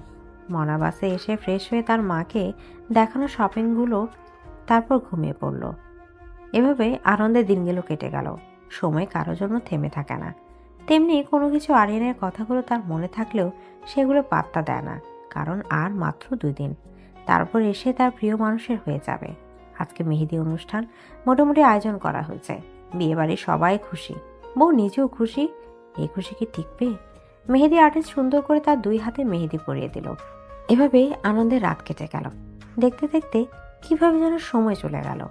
অনা আজকে হলুদ কালারের একটা শাড়ি পরেছে, হালকা সাজলো, কানে ফুলের দুল, কপালে টিকলি, ফুলের গহনা, একদম তাজা ফুল লাগছে তাকে দেখতে। আয়নায় নিজেকে দেখে জিনে একবার বেরোবে, হুট করে রুম অন্ধকার হয়ে গেল। এর মাঝে সে তার গলায় পেটে স্পর্শ পেল। শীতল স্পর্শে কেঁপে উঠল, বলে উঠল কে। কিছুক্ষণ নীরবতা পালন করলো সে ব্যক্তি, তারপর কণ্ঠ বেশি উঠল। সুইটহার্ট, আমি ছাড়া তোমাকে প্রশ্ন করার কার বা অধিকার আছে বলো? চমকে উঠল অহনা, বলে উঠল আপনি এখানে কিভাবে? চিনে ফেললে আমাকে? বাহ, আমি আসলাম, হলুদ ছুঁয়ে দিলাম তোমাকে সবার প্রথমে আমি। তুমি আমার খুব শীঘ্রই হবে। রেডি থাকো গোলাপ ফুল। বলে চলে গেল। অনেক চিন্তায় পড়ে গেল। তখন পাত্তা না দিলে এখন ভাবার বিষয়, লোক তো অনেক পাওয়ারফুল, যা খুশি তা করতে পারে। রাজু যদি কোনো ক্ষতি করে ফেলে, সে আর কিছু ভাবতে পারছে না। এর মধ্যে তার কাজিনরা চলে আসলো তাকে নিতে। তারপর চিন্তা বাদ দিয়ে তাদের সাথে চলে গেল। সবার মনে আনন্দ, শুধু তার মনে আনন্দ নেই, চিন্তায় আছে। কেন জানে মনে হচ্ছে তার রাজের সাথে দেখা হবে না। এভাবে আনন্দে ভয়ে হলুদ সন্ধ্যা চলে গেল অহনার। দেখতে দেখতে সেই কাঙ্ক্ষিত মুহূর্ত চলে আসলো। এতদিনে দুজনের অপেক্ষার প্রহর শেষ হতে লাগলো। অহনা আর রাজের বিয়ে আজকে এই দিনটার জন্য তারা অনেক অপেক্ষা করেছে। শেষ পর্যায়ে চলে আসলো। এই মুহূর্তটা বলার মতো ভাষা নেই তার। এত চাপের মধ্যে, এত মানুষের মধ্যে আরিয়ানের কথাটা সে ভুলেই গেছে। সে তো শুধু অপেক্ষায় আছে সে মানুষটাকে দেখার জন্য। আজকে তার ঘরের বউ হয়ে যাবে সে, তার এতদিনের স্বপ্ন আজকে পূরণ হবে। অহনা সকালে গোসল করে খাওয়া দাওয়া করে পার্লারে চলে গেল সাজতে। পার্লারে আপুটাকে সে বলে দিল কিভাবে সাজিয়ে দেবে। তাকে সুন্দর করে সাজিয়ে দিল। লাল বেনারসি শাড়ি, মাথায় লাল গোলাপ, হালকা মুখে মেকআপ, চোখে কাজল, ঠোঁটে লিপস্টিক, কানের দুল, হাতে বালা, একদম লাল টুকটুকে বউ। অহনা পার্লারের কাজ শেষ করে বের হয়ে পড়লো বাসার উদ্দেশ্যে। হুট করে সে অনুভব করলো তারা মুখে যেন চেপে ধরেছে। ছাড়ানোর চেষ্টা করছে কিন্তু পারল না। তারা হাফ সাপ সে চোখে শুধু রাজের কথাই মনে পড়ল। রাজ তার জন্য অপেক্ষা করছে। তার আর রাজের বিয়ে হবে না। তোদের কি আর দেখি? আর কখনো দেখা হবে না। অহনা আরিয়ানের বুকে অজ্ঞান হয়ে পড়ে আছে। আরিয়ানও অহনার দিকে তাকিয়ে বলে উঠল, যেটা আমি সহজে পাই না তা আমি চিনিয়ে নেই। তোমাকেও চিনিয়ে নিলাম, কারণ মেয়ে, তোমাকে আমার খুব দরকার। আরিয়ান অহনাকে নিয়ে চলে গেল। আর এদিকে এতক্ষণ খবর চলে গেছে অনেক কিডন্যাপ হয়েছে, কারা যেন তাকে অপহরণ করে নিয়ে গেছে। এই খবরটা বিয়ে বাড়িতে পৌঁছাতেই একদম স্তব্ধ হয়ে গেল বিয়ে বাড়ি। অহনার মাথা একবার অজ্ঞান হয়ে গেল মেয়ের চিন্তায়। রাজ তো ওদিকে হারায় পড়ল। শেষ পর্যন্ত কি সে তার ভালোবাসাকে পাবে না? এত কিছু করেও অহনাকে ভালোবাসে বলে সে একটা সাধারণ ছেলের মতো জীবনযাপন করছে তার জন্য। শেষ পর্যন্ত কিছু তার শত্রু মুখে পড়ল অহনা। রাজ খোঁজখবর নিয়ে জানতে পারলো আরিয়ান অহনাকে কিডন্যাপ করেছে। এটা জানার পর আরিয়ানের প্রতি সে রাগে কেঁপে উঠে বলল, কুত্তার বাচ্চা, আমি তোরে ছাড়বো না। তুই আমার কলিজায় হাত দিয়েছিস। তোর সাথে আমার সমস্যা তো, এর মধ্যে অহনাকে কেন আনলি? কাজটা ভালো করলি না। আরিয়ান এইমাত্র অহনাকে কোলে করে বিছানায় এনে শোয়ালো। তারপর পকেট থেকে ফোনটা হাতে নিয়ে কারোর কাছে ফোন দিল। তারপর দরজা লক করে বেরিয়ে পড়ল। এর মধ্যে একটা কল আসলো তার ফোনে। তাকে দেখলো। তার চিরশত্রু কল দিল, ভাবছিল ধরবে না, তারপর ধরে ফেললো। কি ব্যাপার মিস্টার রায়হান আহমেদ রাজ, কি মনে করে কল দিলেন? রাগে আরিয়ানের এমন কথা সহ্য করতে পারল না। রাগে চিৎকারে বলে উঠল, কুত্তার বাচ্চা, তোরে যদি পাইতাম আমি কুচু কুচু করে কুত্তারে খাওয়াইতাম। তোর সাথে আমার সমস্যা, তুই আমার কলিজায় হাত দিছোস আজকে। রাজের এমন কথা শুনে আরিয়ান কিছুটা চমকে গেল। ভাই, আমার সাহস তো একটু বেশি, কিন্তু আমি তোর কলিজায় হাত দিলাম? আমি বুঝলাম না, আমি তো কিছু করি নাই। কিছু খাইছস? আরিয়ান দেখ, নাটক করবি না একদম। আমি জানি অহনাকে কিডন্যাপ করছস। কেন করলি তুই? আমাদের মাঝে অহনাকে কেন টানলি? ওর জন্য তো আমি সব কিছু ছেড়ে দিলাম। তোর পথে কাটা তো আমি চলে আসছিলাম। তারপরেও তুই কেন আমাদের দুজনের মাঝখানে আসলি? আরিয়ান রাজুর কথা শুনে কিছুটা চমকে উঠল। তারপর বলে উঠল, অহনা সেই মেয়ে যার জন্য মাফিয়া থেকে সাধারণ ছেলে হয়ে জীবনযাপন বেছে নিছস। আমি শুনছিলাম তুই একটা মেয়ের জন্য নাকি সব ছেড়ে দিছস, ভালোবাসায় অন্ধ হয়ে। কিন্তু কি বলবো, বলার সঙ্গে দুঃখ হচ্ছে আমার। আমি আসলে জানতাম না তোর সাথে এখন আর কি সম্পর্ক, কিন্তু ইয়ার কিছু করার নাই আমার। ওর উপর নজর পড়ে গেছে, আমার দিলে লেগে গেছে। আমারই লাগবে, তুই ভুলে যা ওকে। তুই তো জানোস আমার যেটা চাই সেটা চাই। রাজ আরিয়ানের কথা শুনে কিছুটা রেগে গেল। নিজেকে সামলে বলে উঠল, দেখ আরিয়ান, অহনারে তুই আমাকে দিয়ে দে। আমরা দুজন দুজনকে ভালোবাসি। ইভেন আজকে আমাদের বিয়ে ফ্যামিলিগতভাবে। আমি তোর কাছে রিকোয়েস্ট করতেছি, ওকে আমার দিয়ে দে। বিশ্বাস কর ভাই, আমি ওরে ছাড়া বাঁচবো না। তুই বল, তুই কই আছোস? আমি আসি, তুই ওকে দিয়ে দে আমাকে। তুই জীবনও পাবি না, কিছুক্ষণের মধ্যেই আমাদের বিয়ে হবে। অহনা চাই বা না চাই, তারা আমার কাছে থাকতে হবে আজীবন। তুইও ওরে ভুলে যা। বলে কেটে দিল ফোন। রাজ ওই পাশ থেকে বলে উঠল, কুত্তার বাচ্চা, তোরে আমি ছাড়বো না। অহনার ঘুম ভাঙলো প্রায় সন্ধ্যা। দেখতে পারলে একটা রুমে সে বন্দি। হুট করে সকালের ঘটনা মনে হয়ে পড়ল। তার জন্য অবশ্যই রাত চিন্তা করছে, আর তার মাও চিন্তা করছে। বিয়ে বাড়ি কি একটা অবস্থা! শুধু তো তার ফোনটা খুঁজবো, কিন্তু পেরো না। রুমের দরজা খুলে গেল। একজন ভেতরে লাইটের আলো জ্বলে উঠল। অহনা সে ব্যক্তিকে কিছু বলতে চাইবে, সে চমকে উঠল। আপনি এতটা নিঃশ্বাস পর্যন্ত আপনি আমাকে কিডন্যাপ করলেন। আমি আপনার কি ক্ষতি করেছি? হ্যাঁ, আপনি এত আমার জীবনটাকে নরক করে দিলেন। বলে আরিয়ানের পাশে কেটে চলে যেতে চাইলো, কিন্তু পারল না আরিয়ান। তার হাত ধরে তার কাছে নিয়ে আসলো। বলে উঠল, রোজ তুমি চাইলেও আর যেতে পারবে না। তুমি আমারই থাকবে, সেটা তুমি চাও বা না চাও। জোর করে কখনো ভালোবাসা হয় না। ভালোবাসি একজনকে আমি, সেও আমাকে ভালোবাসে অনেক। আপনি কেন এটা বুঝতে পারছেন না? প্লিজ আমাকে যেতে দিন। বলে চলে যেতে নিল। আরিয়ানা একটানে অহনাকে বিছানায় ফেলে দিল, আর তার উপর শুয়ে পড়ল অহনা। উঠতে যাবে, তাকে আরিয়ান দুই হাতে তার মুঠো নিয়ে বলল। আরিয়ানের নিঃশ্বাস অহনার মুখে পড়ছে। সে সহ্য করতে পারছে না। ছাড়া পাওয়ার জন্য ছোটাছুটি করছে, কিন্তু এমন বিশাল লোকের সাথে কি সে পারে না। হুট করে আরিয়ান এমন একটা কাজ করে বসলো না, তার জন্য প্রস্তুত ছিল না। তার গলার মুখ গুছিয়ে দিল, সাথে সাথে কেঁপে উঠল। অহনা বলে উঠল, কি করছেন আপনি? ছাড়ুন আমাকে, আমাকে যেতে দেন প্লিজ। আমি আজকে অনেক ভালোবাসি আপনাকে। ভালোবাসা আমার পক্ষে সম্ভব না। অহনার এমন কথা শুনে রাজ্যকে কামড় বসালো অহনার গলায়, আর বলে উঠল, নেক্সট টাইম যেন তোর মুখে আমি পরপুরুষের নাম না শুনি। তোর আমাকে ভালোবাসতে হবে না, আমি তোকে ভালোবাসি, এটা যথেষ্ট। একটু পরে কাজে আসবে, চুপচাপ সাইন করে দেবে, কোনো কাহিনী করবি না। তাহলে কিন্তু তোর মারে কোনোদিন তুই দেখবি না। তোকে পেতে হলে তোর মাকে ফোন করতে আমি একবারও ভাববো না। আরিয়ানের এমন কথা শুনে অহনা ভয়ে কেঁপে উঠল। অহনা রাগে চিৎকার দিয়ে বলে উঠল, আপনাকে ওই দিন আমার বাঁচানোটা ভুল হয়েছে। আমি যদি জানতাম এমন পরিস্থিতি হবে, তাহলে ওই দিনে আমি আপনাকে নিজে মারতাম। অসভ্য খারাপ লোক কোথাকার। কোথা থেকে আসছেন? বারবার বলতেছে আমি একজনকে ভালোবাসি, আমাদের বিয়ে ঠিক। আজকে আপনি আমাকে কিডন্যাপ করেছেন। আপনি ভাবতে পারছেন বিয়ে বাড়িতে কি অবস্থা? মানুষ কত কথা বলতেছে। আমার আম্মুকে আপনি কি করে জানবেন? তা তো আপনার কোনো যায় আসে না। আরে ভাই, দুনিয়াতে কি মেয়ের অভাব? আমার পেছনে কেন পড়ে আছেন? এখন আপনি আমাকে ভয় দেখিয়ে বিয়ে করতে চাচ্ছেন। কখনো সুখী হবেন না আপনি আমার সাথে। আম্মুর কিছু হলে আমি আপনাকে ছাড়বো না। আজকের এই পরিস্থিতির জন্য তুমি দায়ী। আমি তোমাকে সুন্দরভাবে বুঝিয়ে বলেছি, কিন্তু তুমি শোনার পাত্রী না। ভালো কথা শোনার মেয়ে তো তুমি না। বলেই অহনার সামনে একটা ফোন দিয়ে গেল। বলল, দেখো তো চিনো নাকি শাশুড়িকে এখন? আজকে দেখলো তার মা অজ্ঞান হয়ে পড়ে আছে, হাত পা বাঁধা। পাশে কিছু লোক বন্দুক নিয়ে দাঁড়িয়ে আছে। এসব দেখে সে একদম ভয়ে কেঁদে দিল। আরিয়ান অহনার কান্না দেখে বলে উঠল, জান, কান্না করে না। তুমি যদি আমার কথা শুনে নাও, বিয়ে করে ফেলো চুপচাপ, লক্ষ্মী মেয়ের মতো। তাহলে আমিও কিছু করব না। শাশুড়িকে যদি না শুনে, তাহলে ওই লোকগুলোকে দেখছো, আমার একটা ইশারায় কিন্তু শেষ। এখন দেখো তুমি কি করবে। আপনি এত বাজে, আপনাকে আমি কখনোই ক্ষমা করব না মিস্টার আরিয়ান। একদম চুপ। এত কথা বলবে না, যা বলছি তাই করো। বেশি কথা আমার পছন্দ না।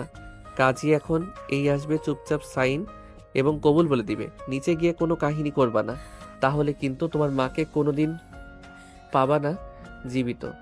বলে আরিয়া চলে গেল রুম থেকে। অহনা কান্নায় ভেঙে পড়ল। রাজ, আমি আমার কথা রাখতে পারলাম না। তোমার আর আমার বিয়ে করা আর হলো না।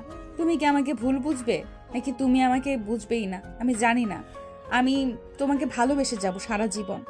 অনেক সময় পর একটা মেয়ে আসলো অহনার কাছে, এসে বলল, ম্যাম, স্যার বলেছে আপনি ফ্রেশ হয়ে এই খাবারটা খেয়ে নিচে যেতে আমার সাথে। অনাক কিছু বলতে যেয়েও বলল না, কারণ ওর মা ওই লোকের কাছে যদি কিছু বলে ফেলে, তার মা ছাড়া তার পৃথিবীতে কেউ নেই। বিছানার উপর রাখা শাড়ি নিয়ে চলে গেল। একটা শাওয়ার নেওয়া দরকার। ওয়াশরুমে লুকিয়ে দরজা অফ করে শাওয়ার ছেড়ে কান্নায় ভেঙে পড়ল। কিছুক্ষণের ব্যবধানে তার সাথে কি ঘটে গেল। তারপরে সে অনেক শাওয়ার নিয়ে বের হয়ে গেল। খাবার খেয়ে লক্ষ্মী মেয়ের মতো নিচে চলে গেল ওই মেয়ের সাথে। নিচে গিয়ে দেখতে পারলো বিশাল বড় ড্রয়িং রুমে, অবশ্যই বাড়িটাও বড়। আরিয়ান অহনার পাশে এসে ওর হাত ধরে নিয়েছে, তারপর বসিয়ে দিল তার পাশে, আর কাজীকে বলল বিয়ে পড়াতে। আরিয়ান চুপচাপ কবুল এবং সাইনও করে দিল। অহনার পালা আসার সময় অহনা চুপ করে বসে পড়ল।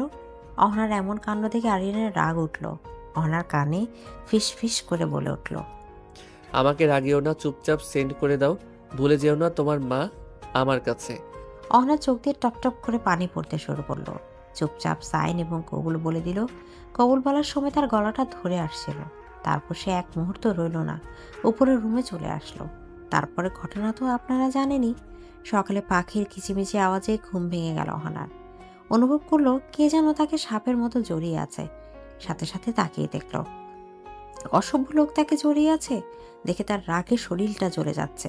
তার বিয়ে নিয়ে একটা স্বপ্ন ছিল, আর কি হলো তার সাথে, সে কখনোই ক্ষমা করবে না।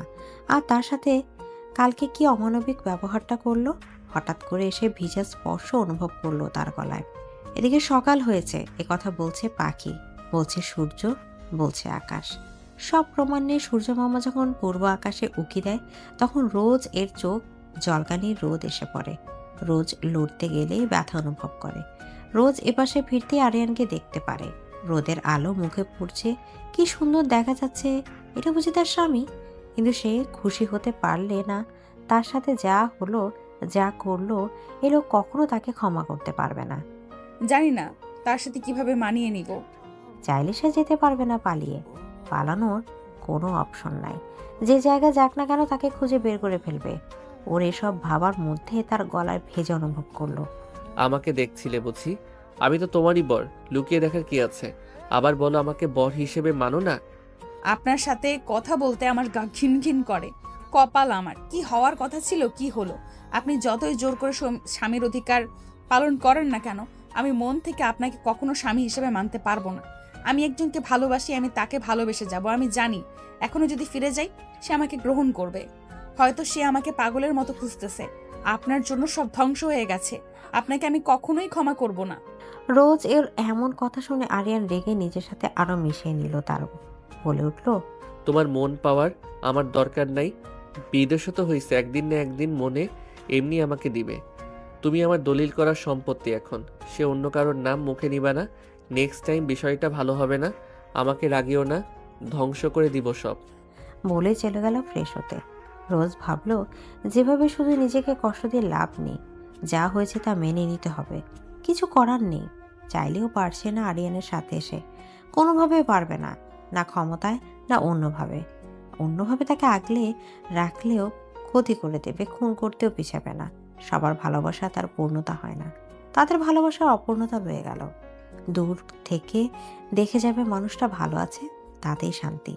ফ্রেশ হয়ে নিচে চলে গেল, যে দেখতে পারলো আরিয়ান বসে আছে খাবার টেবিলে। তারপর আর কি, সেও চুপচাপ বসে পড়লো। খিদা লেগেছে, খাওয়ার ভাঁজ করে বলে উঠল রোজ, এখানে কেউ থাকেন? আপনি একা থাকেন? অবশ্যই, আপনার সাথে কেউ থাকতেও চাইবে না। আমার দাদু আছে দেশের বাইরে, আর কেউ নাই। সবাই মারা গেছে।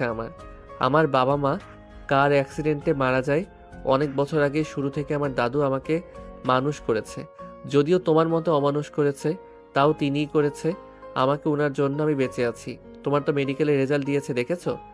দিলেই বাকি, আমার সব স্বপ্ন তো আপনি ভেঙে দিয়েছেন। এখন আর আমার কোনো স্বপ্ন নেই বা আফসোস নেই। চান্স পেলেই বাকি, না পেলেই বাকি। আপনার এখানে আমার বন্দি থাকতে হবে, তাই না? অনেক কষ্টে কথাগুলো বলে উঠল রাগে। আরিয়ান বলে উঠল, হ্যাঁ, তোমার আগের স্বাধীনতা পাবে না এই কারণে যে সব কেড়ে নেব, তাও ঠিক না। যদি তুমি আমার কথাগুলো শুনো, তাহলে তোমার স্বাধীনতা তোমার ঠিকই থাকবে। আমি চাই তোমার স্বপ্ন পূরণ হোক। আজ থেকে আমি তোমার প্রত্যেকটা স্বপ্ন পূরণের সঙ্গী হতে চাই। তুমি চাইলে হব, না চাইলেও হব। তারপর খাওয়া শেষ করে আরিয়ান কম্পিউটার নিয়ে বসলো। রোজকে ডাক দিল, বলল, তোমার রোল নাম্বারটা বলো। রোজও নির্দ্বিধায় বলে দিল। সে যতই বলুক তারও জানতে ইচ্ছা করছে। তারপর আর কি, আরিয়ান কম্পিউটার নিয়ে ঘাটাঘাটি শুরু করলো।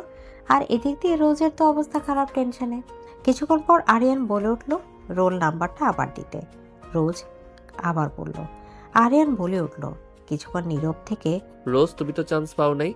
একথা শুনতে রোজের মনটা খারাপ হয়ে গেল। সে উত্তেজিত হয়ে বলে উঠল, তাতে আমার আফসোস নাই, কিন্তু চান্স না পাওয়ার কথা না। আমার দীর্ঘ বিশ্বাস আছে আমার চান্স আসার কথা। যদি না হয় তাহলে এটা আমার কপাল খারাপ। আপনি আমার সাথে জড়িয়ে পড়েছেন, ভালো আর কি হবে? চুপ করো মেয়ে, এত বেশি কথা কেন বলো? একটু এদিকে আসো তো, দেখো তো। রোজ গেল সে কম্পিউটারে, চেয়ে দেখলো লিস্টের মধ্যে 4 নম্বরে তার নাম। সে তো বিশ্বাসই করতে পারছে না। তার দীর্ঘ বিশ্বাস ছিল সে চান্স পাবে, কিন্তু সে যে চতুর্থ হবে সে ভাবতেই পারে নাই। খুশিতে উত্তেজিত হয়ে জড়িয়ে ধরল, বলল, আমার দীর্ঘ বিশ্বাস ছিল যে আমি চান্স পাবো, কিন্তু আমি যে চতুর্থ হব তা কখনোই বিশ্বাসই করতে পারছি না। আপু বেঁচে থাকলেও তো অনেক খুশি হতো, আম্মু অনেক খুশি হবে জানলে। সে বুঝতে পারলো যে সে কাকে জড়িয়ে ধরেছে। ছেড়ে দিতে চাইলে আরিয়ান তাকে ছাড়লো না। বলল, তোমার স্বামীকে তো জড়িয়ে ধরেছে, সমস্যা কি? আমরাই তো।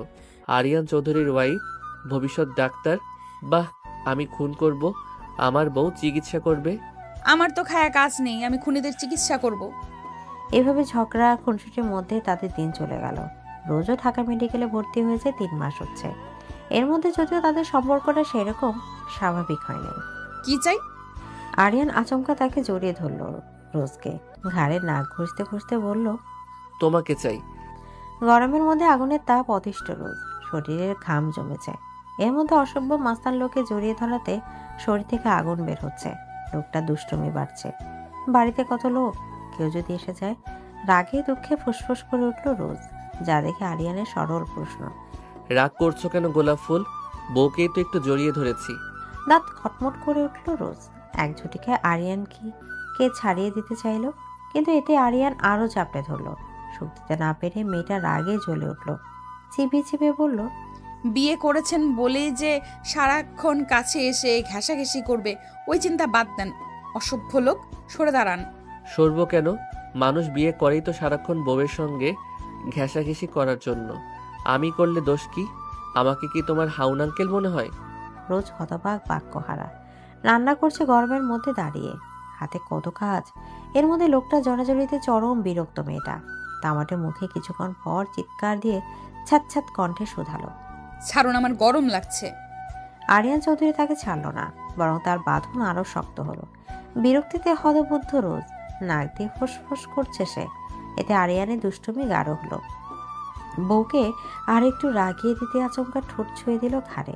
পরপর দুষ্টু হেসে রোজের কানের কাছে মুখ গুজে আওড়ালো।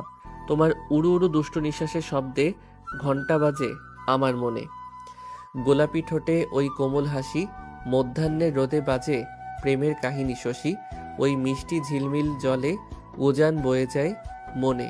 সরু নাকের ডগায় ঝলমলে ঘামের কণায় নেশা ধরে যায় আমার চোখে। যেন তুমি জলজলে কোনো প্রেমের আভা। প্রেমের এই খেলা দুপুরের ছায়ায় তোলা। চলো আলিঙ্গনে মিশে যাই, চলো সারা দুনিয়া ভুলে যাই, চলো হারিয়ে যাই উড়ে উড়ে প্রেমের কোনো রাজ্যে। তুমি আমি মিলেমিশে আজ এই উষ্ণতার ছন্দে ছন্দে বিনিময় করব প্রেমের লেনদেনে। আজ একটুখানি হয়ে যাক সুইটার। ক্রোধে যেন রোজের গায়ে এবার ফোসকা পড়ল। সে হিসিসে উঠল। আচমকা মাথায় দুষ্ট বুদ্ধি এলো। ত্রস্ত হাতে রাখা গরম খুন্তিখানা সাইমনের গালে ছোঁয়ালো। মুহূর্তে যেন আরিয়ান চৌধুরীর রোমান্টিকতায় গরম ছ্যাক পড়ল। সে রোজকে ছেড়ে দিয়ে 2 পা পিছিয়ে গেল। গালে হাত দিয়ে কটমট কণ্ঠে শোধালো। এটা কি করলে? কেন, হট চুমু দিয়েছি, মজা লাগছে না জান? আরো লাগবে? রোজ খুন্তি হাতে 2 পা এগিয়ে আসলো। আরিয়ান তস্ত্র 4 পা পিছিয়ে গেল। যা দেখে রোজ খিলখিল হেসে উঠল। এই সুযোগ ওখান থেকে আরিয়ান দৌড়ে পালালো। এরপর দুঃখী গলা বিড়বিড় করে বলল, ডাকাত বউ, চেয়েছি চুমু, দিয়েছে খুন্তি। এভাবে তাদের ঝগড়া খুনসুটিতে দিন যাচ্ছে। যদি এত ভালো যায় না, তাও এত খারাপ না মানিয়ে নেওয়ার চেষ্টা করছে সে। যদিও আরিয়ান থেকে কোনোভাবে জোরাজোরি করে না, তাকে স্বাধীনতা দেয়, তার অনেক কেয়ার করে। এই যে বাড়িতে এত কাজের লোক থাকতেও সে যেদিন ছুটি পায় সে রান্না করে। যদিও আরিয়ান বকাবকি করে, তারপরও সে রান্না করে। রান্না করতে তো তার ভালো লাগে। আজ শুক্রবার, তাই সে রান্না করতে চলে আসছে। এই অসভ্য লোক দিন দিন অসভ্যতামি করেই যাচ্ছে। অতিরিক্ত অসভ্যই লোক। তার আম্মু অবশ্য জামাইয়ের প্রশংসার পঞ্চমুখ নিজের ছেলে পেয়েছে মনে হয়। তার সংসারটা হয়েও হলো না। অন্য জায়গায় মন দিয়ে কি অন্য জায়গায় সংসার করা যায়? যার কপালে পড়েছে সে জানে না যায়, কারোর সাথে শেয়ার করা না যায়, ফেলে দেয়া। এটার কষ্ট আমার কপালে পড়তে সেই জানে। না যায় কারোর সাথে শেয়ার করা, না যায় ফেলে দেয়া। 7 মাস হয়ে গেল তার বিয়ে হয়। দিনের পড়ার আগে তার সাথে স্বামীর অধিকার ফলায় নাই। এই 7 মাসে অনেক কিছু চেঞ্জ হয়ে গেছে। আমি রাজকে ভুলতে পারছি না, না ও পারছে।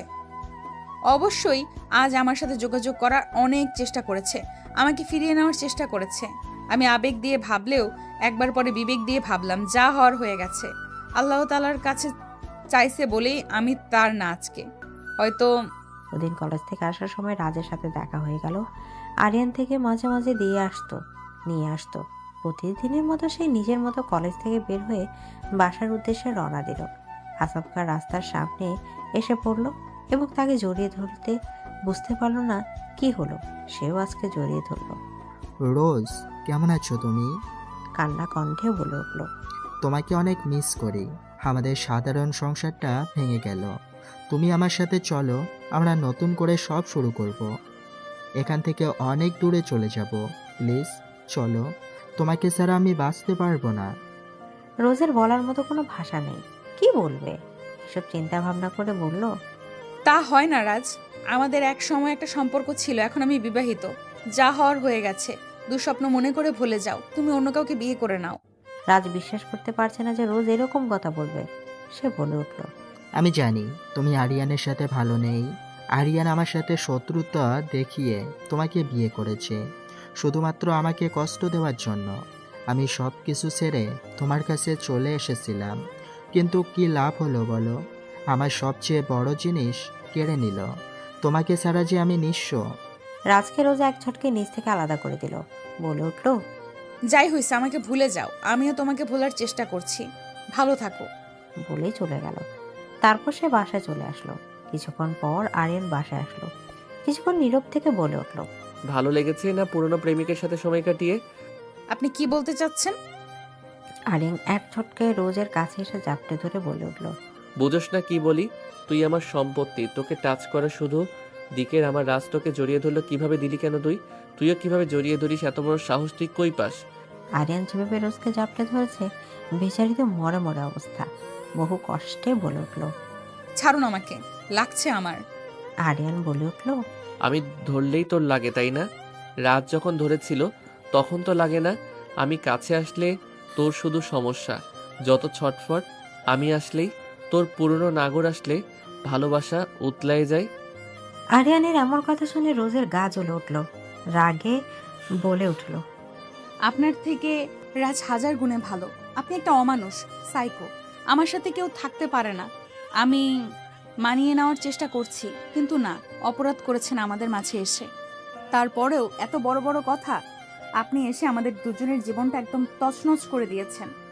হয় নাই, একটু ছেলেটা তো সব ছেড়ে চলে এসেছিল, তার রাজত্ব।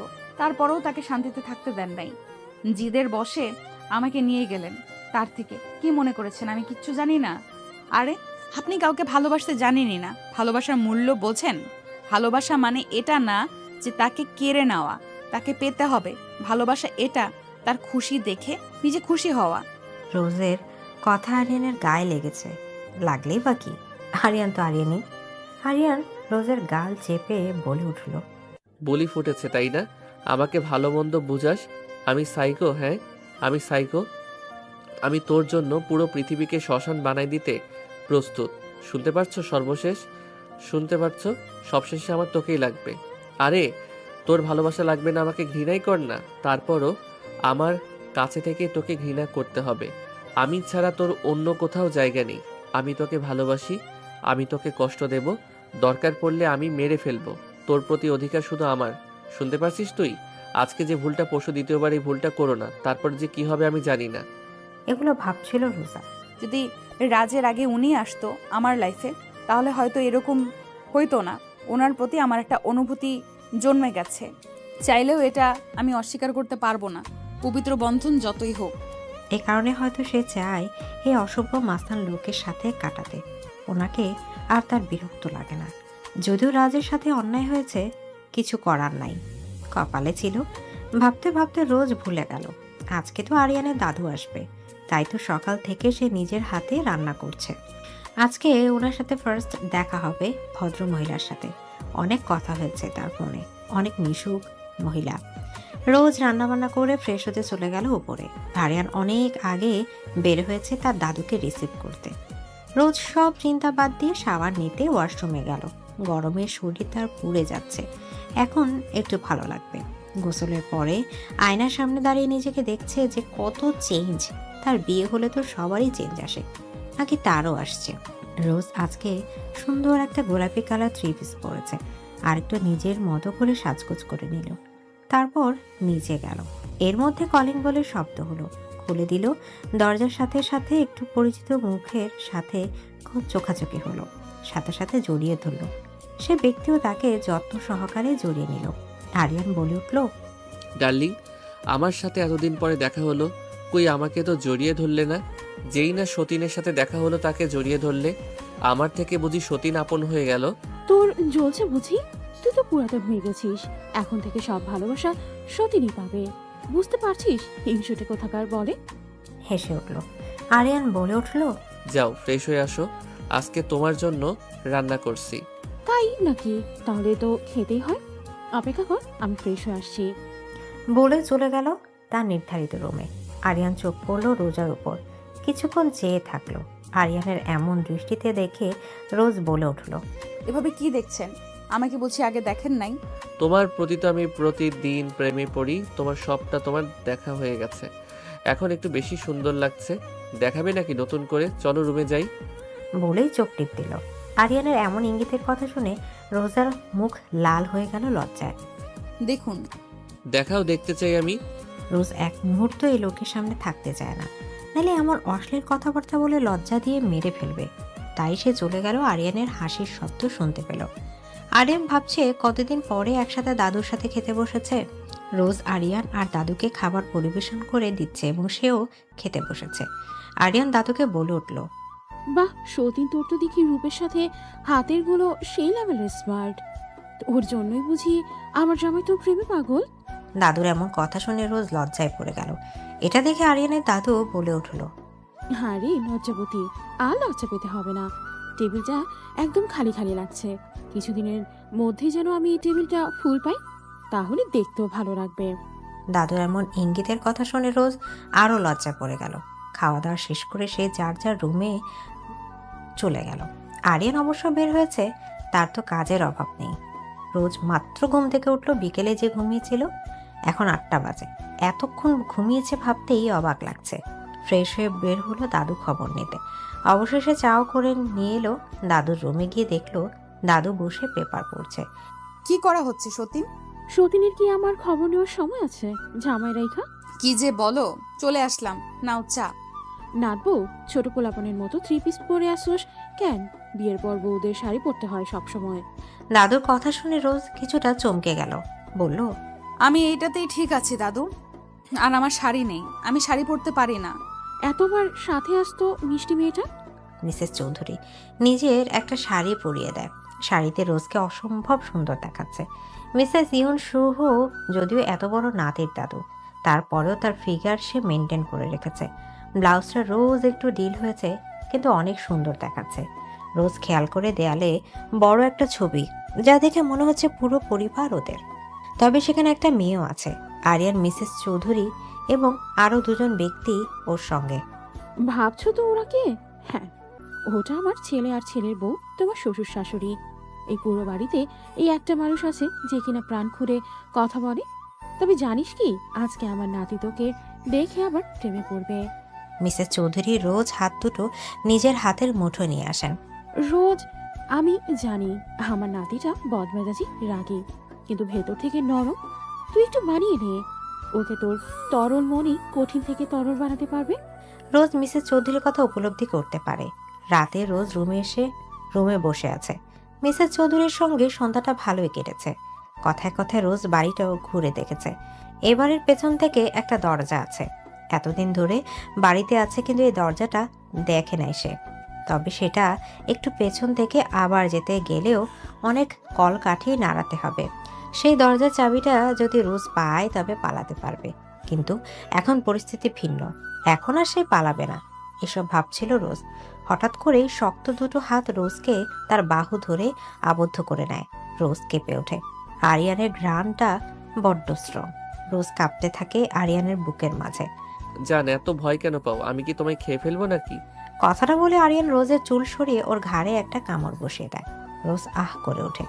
আরিয়ান আরও নেশা হতে থাকে। আরহাম নিজের দিকে ফিরে রোজের ঘাড়ে পিছে হাত দিয়ে মুখটা উঁচু করে ধরে এবং ঠোঁট আঁকড়ে ধরে। রোজ আরিয়ানের শার্ট খামচে ধরে। আরিয়ান এতে আরও আশকারা পেয়ে যায়। সে তার সুবাসী গোলাপকে নিজের আরও কাছে নিয়ে আসে। কিছুক্ষণ পর রোজের নিঃশ্বাস নিতেও কষ্ট হতে থাকে, কিন্তু আরিয়ান রোজকে ছাড়ছে না, কোনোভাবেই সেই ছাড়ছে না। তবে যখন সে বুঝতে পারে রোজ আর নিঃশ্বাস নিতে পারছে না, তখন রোজের ঠোঁট ছেড়ে দেয়। রোজ বড় বড় নিঃশ্বাস নিচ্ছে। আরিয়ান রোজের ভেজা ঠোঁটে হাত রেখে স্লাইড করতে থাকে। কি পড়েছো জান? এটা আমাকে পাগল বানিয়ে দিবে। বলো। রোজ নিঃশ্বাস নেওয়ার সুযোগ পর্যন্ত দিচ্ছে না আরিয়ান। আমি মায়ের সঙ্গে একটু কথা বলতে চাই, প্লিজ। আরিয়ানের দিকে তাকায়। রোজের চোখে আশা দেখতে পাচ্ছে আরিয়ান। আরিয়ান হাসে। পকেট থেকে ফোনটা বের করে রোজের মার নাম্বারে ডায়াল করে। রোজের হাতে ফোনটা দিয়ে ওয়াশরুমে চলে আসে। রোজ ফোনটা কানে নিয়ে বসে পড়ে। হ্যালো মস, আমি রোজা। মারে, কেমন আছিস? ভালো। শোনো, আমার কাছে বেশি সময় নেই। আরিয়ান হয়তো চলে আসবে। আমি এখান থেকে পালানোর রাস্তা খুঁজবো। এদের বাড়ির পেছনে একটা গেট আছে, তুমি। আর বাকি কথা শেষ করার আগেই কেউ রোজ থেকে ফোনটা কেড়ে নেয়। রোজ ভয় পেয়ে যায়। আরিয়ান ভয়ঙ্কর রূপ দেখে রোজের ভেতর থেকে কেঁপে ওঠে। জান, আর ইউ কুকিং সামথিং? রোজ ভয়ে পেছোতে থাকে। আরহাম রোজ চুলগুলো ধরে নিজের কাছে নিয়ে আসে। ছেলেটা রেগে গেলে মারাত্মক ভয়ঙ্কর হয়ে ওঠে। পালাতে চেয়েছিলে বুঝি? এতদিন হয়ে গেল তুমি আমাকে মানিয়ে নিতে পারলে না। পালানোর ভূত এখনো যায় নাই মাথা থেকে। Very good. বলেই রোজকে ঝাপটে ধরল মনে হচ্ছে। হাতগুলো ভেঙে যাবে। ব্যথায় কুকড়ে ওঠে রোজ। আহ শব্দ করে উঠল। তাতে আরিয়ানের কোনো কিছুই যায় আসে না। তার রাগ এখন মাথার উপরে। আর আরিয়ান রাগে কিচকিচ করে বলে উঠল, বিশ্বাস করো রোজ, তোকে কাঁচা চিবিয়ে খেতে মন চাচ্ছে। আমি না করার পরও কেন বারবার এই কাজগুলো করস? আমাকে রাগিয়ে দাও কেন?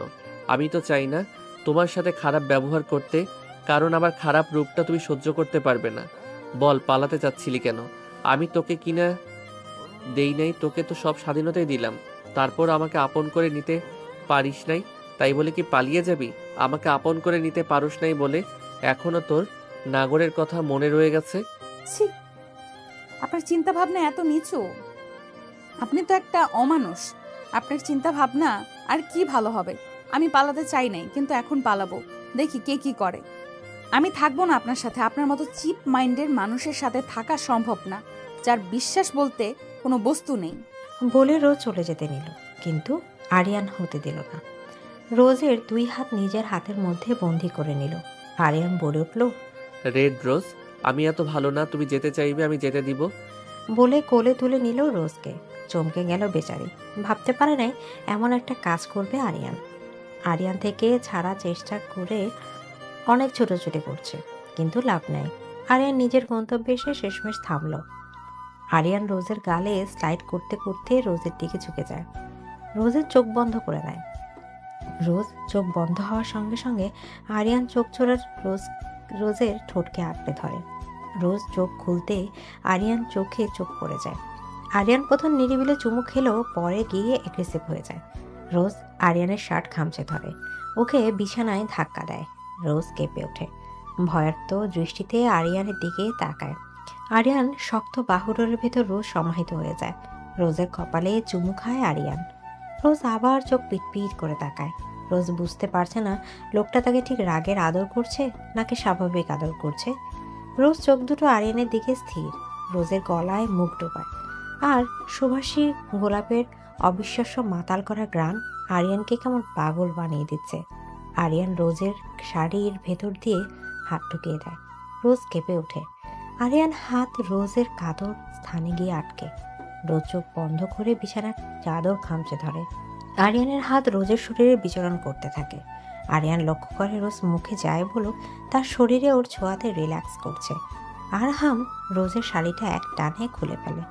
জান, তোমার অনেক কথা, কিন্তু আমার ছোঁয়াতে তোমার শরীর যে সাই দিচ্ছে তাকে কি করে থামাবে? আমি আমার আমার আর কিছু বলতে না দিয়ে আরিয়ান রোজের ঠোঁট আঁকড়ে ধরে। রোজ চুপ হয়ে যায়। আরিয়ান ছোঁয়া এমন পর্যায়ে চলে এসেছে, এখন রোজকে ছেড়ে দিলে মেয়েটার কষ্ট হবে, যদিও আরিয়ান কষ্ট বেশি হবে। এই শক্ত দেহের পুরুষ কঠিন হলেও অসভ্য নয়। সে চাইলে সব নারী তার জন্য পাগল, সব নারীকে তার বিছানায় আনতে পারে সে, কিন্তু সে কখনো এই কাজটি করেনি। আরিয়ান রোজকে টিস করতে চায়। রোজকে চোখের দিকে তাকায়। রোজকে বুক থেকে মুখ তুলে আরিয়ান সোজা রোজের চোখের দিকে তাকায়। আরিয়ান বিচরণ বন্ধ হয়ে গেছে। রোজ শরীরে এটা অনুভব করে রোজ চোখ তুলে তাকায়। জান, তুমি তো আমার ছোঁয়া পছন্দ করো না, আমার থেকে পালাতে চাও। তুমি যাও, রেডি হয়ে নাও, তোমাকে আমি তোমার বাসায় দিয়ে আসি। কিন্তু রোজের মাথা খালি হয়ে গেছে এই মুহূর্তে। তার শরীরে যন্ত্রণা শুরু হয়ে গেছে। রোজ আরিয়ানের হাতটা ধরে টানছে। আরিয়ান ভ্রু কুঁচকে তাকায়। কি হয়েছে? আমি জানি না, আমার শরীরে যন্ত্রণা হচ্ছে। কিন্তু নেই, আমার কষ্ট হচ্ছে। প্লিজ আমাকে মুক্তি দিন। আরিয়ান মুখে বাঁকা হাসি। আরিয়ান আবারও রোজের উপরে চলে আসে। রোজের ঠোঁট আঁকড়ে ধরে। কিছুক্ষণের মাঝে পুরো রুমে শুধু রোজের গোঙানি ভেসে বেড়াচ্ছে। আমার কষ্ট হচ্ছে। রোজ আরহাম পিঠে নখের আছড়ে ভরিয়ে দিয়েছে। আরিয়ান নিজেকে সামলাতে হিমশিম খাচ্ছে, তবে রোজের চোখে এখন পানি। আমি আর পারছি না, প্লিজ। আরিয়ান রোজকে তার বিরক্ত করে না। রোজের গালে চুমু খায়। রোজকে পাঁচকুলে তুলে ওয়াশরুমে নিয়ে আসে। নিজ হাতে রোজ পরিষ্কার করিয়ে গোসল করিয়ে দেয়। রোজ আরিয়ানের শরীরে নিজেকে ঢিল ছেড়ে দিয়েছে। আরিয়ান রোজকে গোসল করিয়ে নাইট ড্রেস পরিয়ে দেয়। আজই আরিয়ান নতুন কিছু ড্রেস আনিয়েছে রোজের জন্য। আরিয়ান রোজ পাঁচকুলে তুলে বিছানায় শুয়ে দেয়। রোজ চোখ বন্ধ করে রেখেছে, সে ক্লান্ত। আরিয়ান রোজের বন্ধ চোখে চুমু খায়, এরপর সরে আসে। ব্যালকনিতে এসে সার্ভেন্টকে কল করে খাবার দিয়ে যেতে। রাত প্রায় 1টা বাজে। এখন সার্ভেন্ট তার কোয়ার্টারে ঘুমাচ্ছিল। আরিয়ানের ফোন পেয়ে সে তড়িঘড়ি করে কিচেনে এসে খাবার গরম করতে দেয়। মিসেস চৌধুরী এর মাঝে ওদের বিরক্ত করেনি। আরিয়ান ফোন কেটে হাসছে, কারণ সে কিস করা মাঝে রোজকে ভায়াগ্রা খাইয়ে দিয়েছিল, যা রোজ বুঝতে পারেনি। তবে এতে রোজ শরীর আরিয়ান ছোঁয়ায় আরো বেশি রিয়াক্ট করা শুরু করে। কিছুক্ষণের মাঝে রোজ নিজের উপর থেকে নিয়ন্ত্রণ হারায়। আরিয়ান রোজের সামনে একটা টেবিল, আর রোজ হলো তার সুভাষী ফুল। আরিয়ান ফেরত চলে আসে, সার্ভেন্ট খাবার দিয়েছে। আরিয়ান সেগুলো টেবিলে রাখে। রোজের কাছে এসে আরিয়ান রোজ খুব আস্তে ডাকে, রেড রোজ উঠো প্লিজ, খাবার খেতে হবে। রোজ পিট করে চোখ খুলে তাকায়। Get up baby girl. Aryan রোজকে উঠিয়ে নিজের হাতে খাইয়ে দেয়, ওষুধও দিয়ে দেয় যাতে রোজের ব্যথা কমে। এরপর রোজকে আবার শুয়ে দেয়। রোজ ঘুমিয়ে যায়। আরিয়ান ঘুম রেখে বেরিয়ে আসে, সোজা তার স্টাডি রুমে চলে যায়। এখানে তার বিজনেসের সব কাজকর্ম চলে। আরিয়ান তার টেবিলে চেয়ারে বসে কিছু ফাইল চেক করছিল। মিসেস চৌধুরী আরিয়ান স্টাডি রুমের দিকে এগোতে সেখানে লাইট জ্বলা থেকে তিনি ভেতরে চলে আসে। আরিয়ান ল্যাপটপের দিকে মুখ রেখেই বলে, ডার্লিং হোয়াটসঅ্যাপেন, এত রাত পর্যন্ত কেন জেগে আছো? তুই জানলি কিভাবে এটা আমি? আমার স্টাডি রুমে আমি ব্যতীত অন্য কারোর যদি পারমিশন না নিয়ে আসার সাহস থাকে তাহলে সেটা হলে তুমি। হ্যাঁ বুঝলাম, তুই এত রাতে বউ রেখে এখানে কি করছিস? কাজ আর করা লাগবে না, যা রুমে যা। আরিয়ান জানে তার দাদুর সঙ্গে আর তর্ক করে লাভ নেই, তাই সে চুপচাপ সেখান থেকে চলে আসে। মিসেস চৌধুরী লাইট বন্ধ করে নিজের রুমে চলে আসে। আরিয়ান রুমে এসে রোজকে বুকে জড়িয়ে নেয়। রোজও ঘুমের মাঝে আরিয়ানের বুকে লুকায়। আরিয়ান রোজের কপালে চুমু খায়। আমার রাজ্যের রানী হয়ে থাকতে হবে তোমাকে, সেটা তুমি চাইলে ভালো, না চাইলে আমার ভালো। কথাগুলো বলে আরিয়ান গম্ভীর কণ্ঠে হাসে। এরপর আরিয়ানও ঘুমিয়ে যায়। রোজ ঘ্রাণে ঘুমের ওষুধের মতো মোহ আছে। সকাল হয়েছে, কথা বলেছে পাখি, বলেছে সূর্য, বলেছে আকাশ।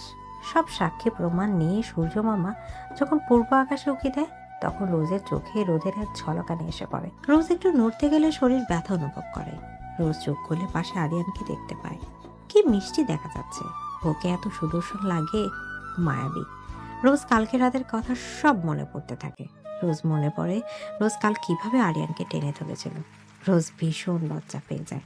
কিন্তু কাল রোজ এমন কেন করেছিল? তার কাছে কোনো উত্তর নেই। তবে এখন আর এসব ভেবে লাভ নেই। এখন তাকে যেতে হবে ওয়াশরুমে। শুয়ে থাকলে যে আর হচ্ছে না। রোজ আরিয়ার মাথাটা নিজের বুকের উপর থেকে সরিয়ে উঠে বসে, কিন্তু রোজের পেটে ভীষণ ব্যথা করছে। রোজ নামতে গিয়ে ঠাস করে পড়ে যায়। কিছু পড়ার শব্দ শুনে আরিয়ান লাফিয়ে ওঠে। আরিয়ান দেখে সে যে বালিশে শুয়েছিল সে বালিশ নিচে পড়ে আছে। আরিয়ান ঘুম ঘুম চোখে তাকিয়ে আছে রোজের দিকে। রোজও ছলছল দৃষ্টিতে তাকিয়ে আছে। আরিয়ান কিছুক্ষণ পর শব্দ করে হেসে দেয়। রোজ চোখে পানি চলে আসে। সে এখানে পড়ে গেছে আর এলো কিনা হাসছে। জান সরি, আমারই ভুল, তোমাকে আমার ওয়াশরুমে দিয়ে আসা উচিত। আরিয়ান উঠে রোজকে নিয়ে ওয়াশরুমে দিয়ে আসে। আমার মাজায় ব্যথা পেয়েছি। আরিয়ান রোজ কিউট ঠোঁটে চুমু খায়। সমস্যা নেই, আমি ওষুধ দিয়ে দেব, ঠিক হয়ে যাবে। রোজ মনে হচ্ছে না আরিয়ান থেকে জোর করে বিয়ে করেছে। রোজ আরিয়ানের সব কাজ পর্যবেক্ষণ করছে। আরিয়ান নিজ হাতে রোজকে গোসল করিয়ে আয়নার সামনে এনে দাঁড় করায়। রোজ তাকিয়ে আছে আরিয়ানের দিকে। আরিয়ান রোজ চুল শুকাচ্ছে। সামনে তাকান ম্যাডাম, আমাকে অনেক দেখা যাবে, সারা জীবন পড়ে আছে। রোজ লজ্জা পায় বটে, তাই চোখ সরিয়ে সামনে তাকায়। আয়নার মাঝে রোজ দেখে তার গলায় আরিয়ানের সুন্দর দাঁতের করা আর্ট লালচে বর্ণ ধারণ করেছে। রোজকে একটা জামা পরিয়েছে আরিয়ান। জামাগুলো সব কালকে আনা। রোজ চুল শুকিয়ে রোজকে নিয়ে রুমে আসে আরিয়ান। নিচে যাবে আমার সঙ্গে খেতে, নাকি উপরে নিয়ে আসবো খাবার? গোসল করার পর রোজ যন্ত্রণা আরও একটু কমেছে, তাই বলে, না চলুন নিচে যাই। আরিয়ান নিজে ফ্রেশ হয়ে অফিসের জন্য তৈরি হয়ে নেয়। এরপর সে রোজকে নিয়ে নিচে চলে আসে। মিসেস চৌধুরী আগেই নিচে এসেছে। সব সার্ভেন্ট ব্রেকফাস্ট সার্ভ করছে। আরিয়ান রোজের হাত ধরে নিচে এসে বসে। মিসেস চৌধুরী বলে ওঠে, কি সুন্দর লাগছে তোদের একের জন্য অন্যজন তৈরি করা। এবার শুধু পুতিনের মুখ দেখতে পারলেই হয়েছে। রোজ মনে পড়ে যায় কালকে রাতের কথা। গাল তার অটোমেটিক লাল হয়ে যায়। এরই মাঝে কে যেন পেছন থেকে বলে ওঠে, হ্যাঁ দাদু, আমার মনে হয় এবার আমার আর আরিয়ানের বিয়েটা করে নেওয়া উচিত। রোজ হঠাৎ করে কেঁপে ওঠে। আরিয়ানের চোয়াল শক্ত হয়ে আসে। এই মারিয়া নামের মেয়েটাকে তার মোটেই পছন্দ নয়। এ বাড়িতে এসে আরিয়ানের সম্পর্কে এসব ফালতু কথা বলার সাহস শুধু ওই মেয়েটারই আছে। মিসেস চৌধুরী পরিস্থিতি সামাল দিতে বলেন। মারিয়া, কেমন আছো তুমি? এসো এসো, আমাদের নতুন বউ দেখে যাও। নতুন বউ? হ্যাঁ, নতুন বউ। এই দেখো আমার রোজ, আরিয়ানের বউ। আরিয়ান বিয়ে কবে করলো দাদু? দাদু, এসব কি হলো? দাদু বলো না, এসব মিথ্যা বলো। আসলে মারিয়া। দাদুকে পুরো কথা শেষ করতে না দিয়ে আরিয়ান বলে ওঠে। আসলে মারিয়া, তোমাকে বিয়ে করার কথা আমার জীবনে ছিল না। আমি এমন কোনো কমিটমেন্ট তোমাকে দেইনি। আমার স্ত্রী রোজ, দয়া করে এই বাড়িতে এসে আমার বউয়ের সামনে আমাকে নিজের হবু স্বামী বলে দাবি করবে না। I hope you understand. Rose উঠো, রুমে যাও। রোজ উঠে দাঁড়ায়, আর তখন রোজ প্রথম মারিয়ান রোজের মুখের দিকে দেখে। তেমন একটা সুন্দর নাম এটা, মেকআপ দিয়ে মুখ ভরা, পোশাক তার ফিটফাট, দেখে বোঝা যাচ্ছে ভীষণ মেকআপ করে। রোজ তো প্রাকৃতিকভাবে সুন্দর, মেকআপ সে খুব একটা পছন্দ করে না। রোজ সামনে মারিয়াকে দেখলে, যদিও রোজ বেশি সুন্দর। আরিয়ান রোজের হাত ধরে ওকে নিয়ে ওপরে চলে যায়। মিসেস চৌধুরী চলে যায় নিজের রুমে। অফিসে বসে নিজের কাজ করছে আরিয়ান, তবে মাথার ভেতর ঘুরছে একটা বিষয়, মারিয়া আর রাজের টার্গেট কি সেটা ভাবছে আরিয়ান। মারিয়া হচ্ছে রাজের খালাতো বোন। এর মাঝে রুমে আসে সিয়াম আর কিছু কথা বলে আরিয়ান হাসে। ওই হাসিতে ভীষণ গভীরতা লুকিয়ে আছে, যে কেউ শুনলে তার শরীরের পশম দাঁড়িয়ে যাবে। এমন সময় আরিয়ান ফোনে নোটিফিকেশন আসে। চৌধুরী বাড়ি একটা ল্যান্ডলাইন আছে, যেটা কমন নাম্বার। সেই ল্যান্ডলাইনে একটা টেলিফোন আরিয়ানের রুমেও আছে। আরিয়ানের রুমের সব কিছু আরিয়ান নিয়ন্ত্রণ থাকে। কেউ যদি ল্যান্ডলাইনে ওর রুম থেকে কথা বলে, সেটা রেকর্ড হয়ে যায়। আরাম ব্রু কুচকে সেটা ওপেন করে। রোজ কারোর সঙ্গে কথা বলছে। রোজ বসেছিল বিছানায়। হঠাৎ করে রুমের কোনায় রাখা ফোনটা বেজে ওঠায় প্রথম ভয় পেলেও পরে গিয়ে সেটা ধরে। রোজ ভেবেছিল সেটা হয়তো আরিয়ান, কিন্তু তাকে ভুল প্রমাণ করে দিয়ে এটা ছিল রাজ। হ্যালো। কে? রোজ? হ্যাঁ রাজ, তুমি? হ্যাঁ, বড্ড কষ্ট করে আরিয়ান বাড়ির এই নাম্বার টুথ জোগাড় করেছি। রোজ, তুমি কেমন আছো? আমি ভালো আছি, তুমি কেমন আছো রাজ? ভালো নেই দিদি, আমি তোমাকে ফিরিয়ে আনার চেষ্টা করছি। কিছুতেই লাভ নেই, ও আমাকে কোথাও যেতে দেবে না। আমি চাই না আমার জন্য তোমার সমস্যা হোক, তুমি এসব করো না। আমি কাল থেকে চেষ্টা করছি, কিন্তু কোনো উপায় পাইনি। এইমাত্র এই নাম্বার পেলাম, কিন্তু এতে যে তোমাকে পাবো ভাবিনি। তুমি চিন্তা করো না, তোমাকে ওখান থেকে বের করে আনবো আমি। বলতে বলতে ফোন কেটে যায়। রোজ চোখ বেয়ে পানি গড়িয়ে পড়ছে, তার ভীষণ কষ্ট হয়। তাও বলে উঠল, শোনো, ভুলে যাও, আমিও ভুলে গেছি। রোজ, তুমি এত সহজে কিভাবে মেনে নিলে? চাইলেই কি ভোলা যায়? কিচ্ছু করার নাই, পরিস্থিতি আমাদের এখানে এসে দাঁড় করিয়েছে, মেনে নিতেই হবে। আমি আমার ভাগ্যকে মেনে নিয়েছি। আমি আরিয়ানের সাথে থাকতে চাই। তুমি আর আমার সাথে যোগাযোগ করো না, এটা তোমার জন্য ভালো, আমার জন্য ভালো। তুমি একটা ভালো মেয়ে দেখে বিয়ে করে নাও। আমি যেমন তোমার জন্য সব ছেড়ে দিয়েছিলাম, তোমাকে পাওয়ার জন্য আমি নিজের হাতে সব আবার নিব। এই আরিয়ান চৌধুরীকে আমি শেষ করে দেব। I am promise. আমি ওকে সব দিয়ে দিব। আমি ওকে সব দিয়ে দেব না, অনেক ছাড় দিয়েছি। আর না, খুব শীঘ্রই আমাদের দেখা হচ্ছে। বলে ফোনটা কেটে দিল। রোজ ভেবেছে কি থেকে কি হয়ে গেল, সে নিজেও আরিয়ানের সাথে জড়িয়ে গেছে মায়ায়। রাজ যদি রাগের মাথায় উল্টাপাল্টা কিছু করে, আরিয়ানের যদি ক্ষতি করে দেয়। দেখতে দেখতে অনেকটা দিন চলে গেল। সময় স্রোত কারো জন্য অপেক্ষা করে না, তার গতিতেই চলে। প্রায় 2টা মাস কেটে গেল। এর মাঝে তার আর আরিয়ান সম্পর্ক আগে থেকে একটু স্বাভাবিক। ঝগড়া খুনসুটি কি তাদের দিন কেটে যাচ্ছে। নীরবতা ঝড়ের আভাস তারা তো জানে না, তাদের জীবনে বড় ঝড় আসতে চলেছে খুব শীঘ্রই। সময় তার গতিতে চলে, কারো জন্য কেউ বসে থাকে না। তেমনি আরিয়ান তার ব্যবসা নিয়ে বিজি, আরও তার মেডিকেল কলেজ নিয়ে পড়াশোনা মন দিচ্ছে। তার ইচ্ছে ভালো ডাক্তার হওয়া। তার মাঝে মাঝে ভাবতেও হাসি ওঠে, সিনেমার মতো তার জীবনটা মিলে গেছে কিছুটা। যেমন সে ভবিষ্যৎ প্রজন্মের ডাক্তার, আর তার স্বামী মাফিয়া। কি চমৎকার! অগোছালো মানুষের সাথে নিজের জীবন অনেকটাই গুছিয়ে নিয়েছে। কবলে থাকলে ঠেকানোর সাধ্য কার আছে?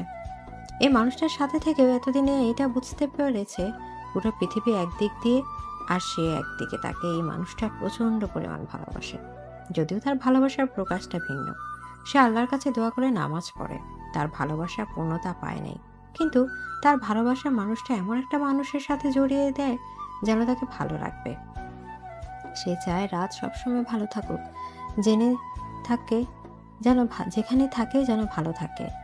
রোজ এগুলো ভাবছিল। এইমাত্র হসপিটাল থেকে বের হলো। আরিয়ান কল দিচ্ছিল, তাকে নিয়ে নাকি কোথায় যাবে। যে লোক মাঝে মাঝে কি করে আল্লাহই জানে।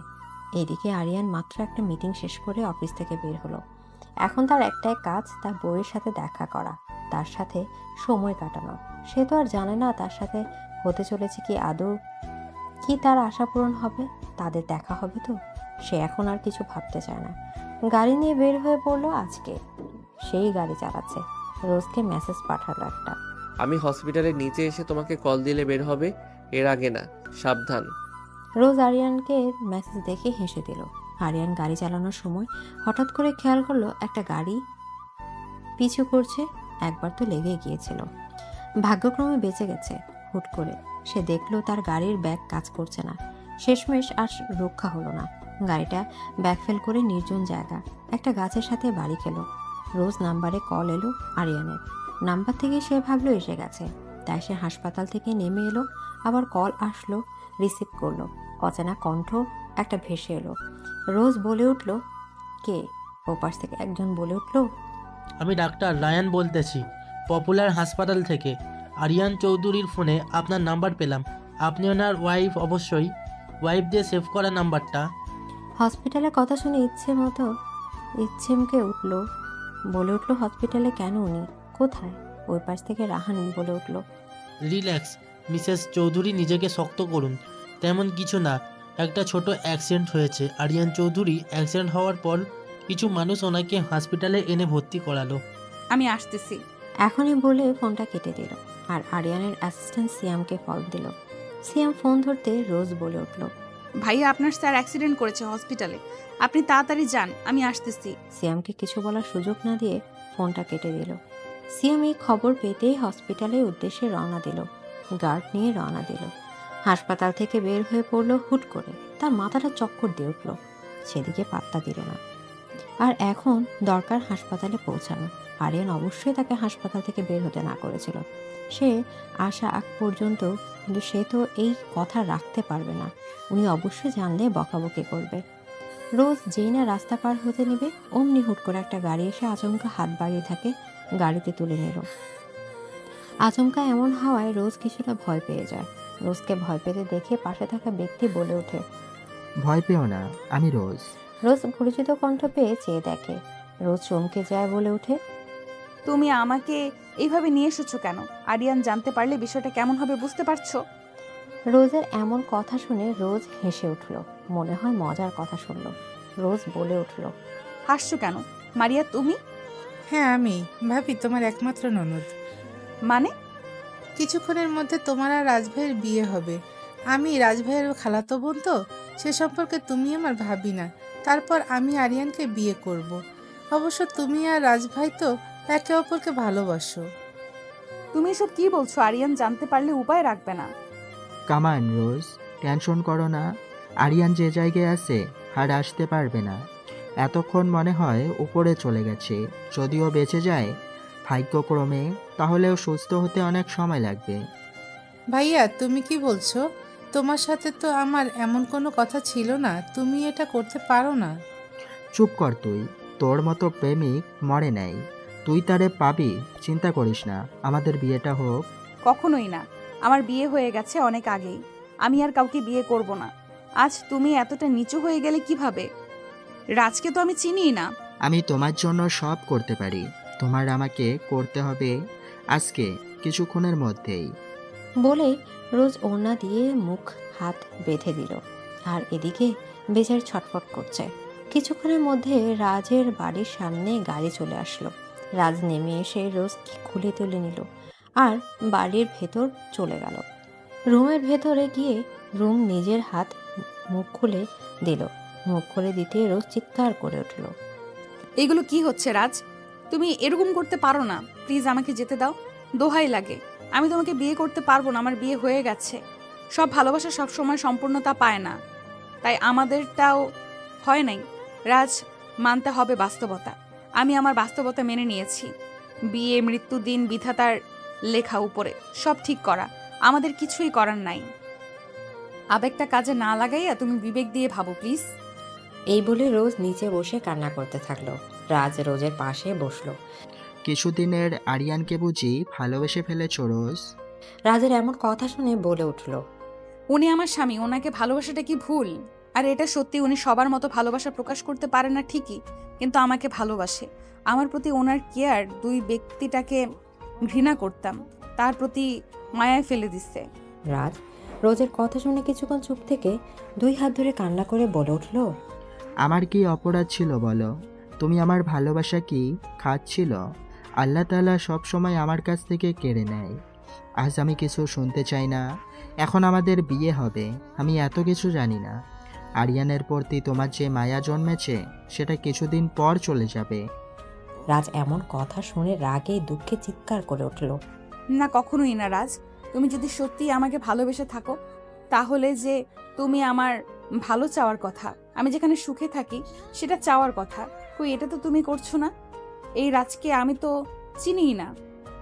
রোজা, আমি এখনো তোমাকে ভালোবাসি, প্রচুর পরিমাণে ভালোবাসি রোজ। রাজের কথা না শুনে চলে যেতে নিল। ভাগ্য খারাপ থাকলে যা হয়। আপনারা যা ভাবছেন তা না, কিন্তু রাজ আটকাই নেই। রোজ মাথা ঘুরানো দিয়ে পড়ে গেছে। রাজ রোজকে পড়ে যেতে দেখে তাড়াতাড়ি রোজের কাছে এসে রোজের মাথাটা পায়ে উপরে নেয়, গালে হাত দিয়ে রোজকে ডাকছে উত্তেজিত হয়ে। কি হয়েছে? তোমার চোখ খুলো প্লিজ। রোজের চিৎকার শুনে বাড়ির সব কাজের লোক এসে দৌড়া হলো। কে কই আছো? পানি দাও একজন। কাজের লোক এসে পানি দিল। তারপর পানি নিয়ে রোজ চোখে পানি ছেটাচ্ছে, কিন্তু তার তো জ্ঞান ফিরছে না, টেনশন বাড়ছে। তার রোজের কিছু হয়ে গেল না তো? সে কখনো নিজেকে ক্ষমা করতে পারবে না যদি তাই হয়। সে তার পরিচিত একজন ডাক্তারকে কল দিল, বলল তাড়াতাড়ি আসার জন্য। এই হসপিটালে অনেকে এসেছে আরিয়ানের এই খবর শুনে। অলরেডি তা খোঁজ নেওয়া শুরু হয়ে গেছে যে কে অ্যাক্সিডেন্টটা করিয়েছে। আরিয়ানের তেমন কোনো চোট লাগে নাই মাথায়, আর পায়ে চোট লেগেছে। ডক্টর বলেছে কিছুদিন রেস্ট নিলেই ঠিক হয়ে যাবে। আরিয়ানের জ্ঞান ফেরার পর থেকেই সিয়ামকে সামনে দেখতে পেল। তার কাছে রোজ কথা জিজ্ঞেস করলো। স্যার, ম্যাম তো আমাকে খবর দিয়েছে আপনার অ্যাক্সিডেন্ট হয়েছে, উনি আসতেছে আমাকে বলল। আমি রোজকে না করেছিলাম আমি আসার আগ পর্যন্ত না বের হতে। আমার কথার অবাধ্য হয়েছে, পরে দেখে নিচ্ছি। সিয়াম, তুমি এখন খোঁজ নাও যে কার এত সাহস আমাকে মারতে চাই। আমি যাকে ভাবছি যদি সে হয়ে থাকে তাহলে ওই দিনই তার শেষ দিন। তার সাথে রোজ কথা জিজ্ঞেস করলো। এদিকে ডাক্তার এসে রোজকে দেখে যা বলল তাতে রাজ এবং রোজ দুজনই অবাক। রোজ আসলে বুঝতে পারছে না সে কি আসলে কান্না করবে না হাসবে। এমন একটা সময় এই খবরটা আশা করে নাই। সে নাকি মা হতে চলেছে। কিছুদিন যাবতই তার বমি, মাথা ঘোরায়। তো যদিও সে পাত্তা দেয় নাই, আরিয়ান খবরটা শুনে কি খুশি হবে? উনি বাহ কেমন আছে তাকে যেতে হবে ওনার কাছে। রোজ বিছানা থেকে উঠতে গেলে, কি করছো তুমি? তোমার শরীর তো দুর্বল। আমাকে যেতে হবে রাজ। তুমি অবশ্যই যাবে। সারাদিন অবশ্য তোমার খাওয়া হয় নাই। খাবার খেয়ে শরীরে শক্তি করে তারপরে যাবে। এখন কিন্তু তুমি একা নও, তো নিজের যত্ন নিবা সব সময়। আমি চাই তুমি যেখানেই থাকো ভালো থাকো। ধন্যবাদ আমার কথা রাখার জন্য। তারপর রোজ রাজের কথা মতো খাবার নিয়ে নিল। আমি তোমাকে পৌঁছে দেই? একদম না, আরিয়ানের লোক আমার সাথে তোমাকে দেখে ফেললে যদি সন্দেহ করবে, আর ও ঝামেলা বাড়বে। আচ্ছা ঠিক আছে। রোজ, একটা আবদার রাখবে? আমার লাস্টবারের মতো আমাকে জড়িয়ে ধরবে প্লিজ? রাজা এমন আকুল আবদার না রেখে পারল না, রাজকে জড়িয়ে ধরল। কিছুক্ষণ নীরবতা পালন হলো। তারপর বিদায় নিয়ে চলে গেল রোজ। সিএনজিতে উঠে ফোনটা অন করলো, অফ ছিল। ফোনটা অন করতে সাথে সাথে কল আসলো, রিসিভও করলো। ওই পাশ থেকে একটা কণ্ঠ ভেসে আসলো। তার চিনতে একটু অসুবিধা হলো না, তার জামাই এটা। আরিয়ান বলে উঠল, তুমি কোথায়? আমি আসতেছি হসপিটালে। তুমি বাসায় আসো, আমি বাসায় চলে আসছি। বলে ফোনটা কেটে দিল। ঠান্ডা আবহাওয়া তো ঝড়ের আভাস ভালোভাবে রোজ বুঝতে পারতেছে তার কপালে শনি আছে। এদিকে রোজ আস্তে আস্তে সন্ধ্যা হয়ে গেছে অনেকটা। তার তো ভয়ে গলা শুকিয়ে যাচ্ছে। আল্লাহ আল্লাহ করে বাড়ি এসে পৌঁছালো। সে বাড়ির দরজা খুলে দেখা গেল এত কিছু না ভেবে রুমের দিকে আগালো। রুমে গিয়ে তার এক জায়গায় দৃষ্টি স্থির হয়ে গেল। এটা তো তারই স্বামী। আরিয়ান শুয়ে আছে চোখ বন্ধ করে, মাথায় ব্যান্ডেজ করা, মুখটা শুকিয়ে। কিছুক্ষণে কি হয়েছে? রোজ এদিকে আর না তাকিয়ে কাপড় নিয়ে ওয়াশরুমে ঢুকে গেল। শাওয়ার নিয়ে বের হলো। তারপর যেই না কাপড় মিলে বেলকনি থেকে রুমে এলো, আচমকা কেউ তাকে জড়িয়ে ধরলো। সে কিছুটা কেঁপে উঠল। তার বুঝতে আর বাকি নাই এই ব্যক্তিটা কে। আরিয়ান গভীর গলায় বলে উঠল, আমি না করার পরও আমি আসার আগে কেন বের হইছিলা? আরিয়ানের এমন ধমক সুরে কথা শুনে কিছুটা কেঁপে উঠল রোজ। নিজেকে সামলে বলে উঠল, আপনার অ্যাক্সিডেন্টের কথা শুনে আমি কিভাবে বসে থাকি? আমি মরলেই বা কি, তুমি তো আমাকে ভালোবাসো না। এমন কথা শুনে রোজ বলে উঠল, হ্যাঁ, আমার কিছু না, কিন্তু আরেকজনের অনেক কিছু। রোজের এমন কথা শুনে আরিয়ান কিছুই বুঝল না, তাই বলে উঠল, মানে? রোজ আরিয়ানের হাতটা নিজের পেটে রাখলো আর ইশারা করলো। আরিয়ান রোজ ইশারা বুঝে চিৎকার করে উঠল। সত্যি রোজ মাথা নাড়ল। আরিয়ান সাথে সাথে রোজকে কোলে তুলে নিল আর বলে উঠল, তুমি আজকে আমাকে একটা সুন্দর একটা মুহূর্ত তো সাথে পরিচয় করিয়ে দিয়েছো, ধন্যবাদ অনেক তোমাকে। আমি অনেক খুশি হয়েছি। দেখতে দেখতে কয়েকটা বছর কেটে গেল। এর সাথে অনেক পরিবর্তন হয়েছে, যেমন তার প্রিয় একটা মানুষের পৃথিবীতে নেই। রাজ মারা গেছে। আজ 3 বছর গাড়ি বাস্ট হয়ে মারা গেছে। রোজ খবরটা শোনার পর কিছুটা ভেঙে পড়েছিল। যতই হোক তার প্রথম ভালোবাসা। অবশ্যই আরিয়ান তাকে মানিয়ে নিয়েছে। আজকে সে নিজে প্রতিষ্ঠিত একজন ডক্টর, অবশ্য ঢাকা মেডিকেল আছে গাইনি বিভাগে। তার একটা বড় পরিচয়, একজন মা। তার ছেলের বয়স 2 বছর। ছেলের নাম আব্রাহাম। সংসারটা সুখী পরিবার। আজকে যে তাদের বিবাহ বার্ষিকী, তাই তো সে আগে থেকে সাজগোজ করে বসে আছে। আব্রাহাম ঘুমিয়ে গেছে অনেক আগে। আমার রাজ্যে আমি কি করছি? রোজ বলে উঠল, আপনার মাত্র আসার সময় হলো। আজকে সামনে ফেরালো, সে তো চোখ ফেরাতে পারছে না, এত সুন্দর লাগছে তার ফুলকে। রোজকে জড়িয়ে ধরে বলে উঠল, তোমার স্বামী একজন মাফিয়া লিডার, 40টা কোম্পানির মালিক। ফ্রান্স, মালয়েশিয়া, জাপান এগুলো আমার দায়িত্বে থাকে। সবসময় আমাকে যুদ্ধ করতে হয়। আমার ঘরের বাইরে শত্রু ভরা। হয়তো তোমাকে আর 5টা স্বামীর মতো সময় দিতে পারি না। আপনি আমার থাকলেই হবে। আমি তো আপনার মায়ায় পড়ে গেছি, ভালোবাসি অনেক। আরিয়ান রোজের এমন কথা শুনে কপালে ভালোবাসা স্পর্শ করে বলে উঠল, আমিও ভালোবাসি বউ। আরিয়ান রোজের হাত ধরে বিছানায় বসল আর আরিয়ান রোজের পাশে বসে বলল, ড্রয়ার থেকে একটা প্যাকেট নিয়ে আবার রোজের পাশে বসলো। আরিয়ান প্যাকেট থেকে একটা নূপুর বের করে রোজের পায়ে যত্ন করে পরিয়ে দিল। হাতে কিস করে বলল, শুভ বিবাহ বার্ষিকী বউ, ভালোবাসি অনেক তোমাকে। রোজ আরিয়ানকে জড়িয়ে ধরে বলল, আমিও ভালোবাসি তোমাকে অনেক বেশি, আপনাকে আব্রাহামের আব্বু। আরিয়ান রোজার কানে কানে বলল, আমি তোমাকে আপন করে পেতে চাই। লজ্জায় আরিয়ানকে শক্ত করে জড়িয়ে ধরল। আরিয়ান নিশ্চুপ থাকার সম্মতির লক্ষণ ধরে নিল। আরিয়ান রোজকে আর কিছু বলতে না দিয়ে ঠোঁটে ঠোঁট ডুবিয়ে দিল। হারিয়ে গেল ভালোবাসার রাজ্যে, তলিয়ে গেল সুখের রাজ্যে। রোজও আপন করে নিল তার প্রিয় মানুষকে। পূর্ণতা পেল দুটি ভালোবাসার মানুষ। এভাবে যেন পূর্ণতা পায় সকল ভালোবাসা।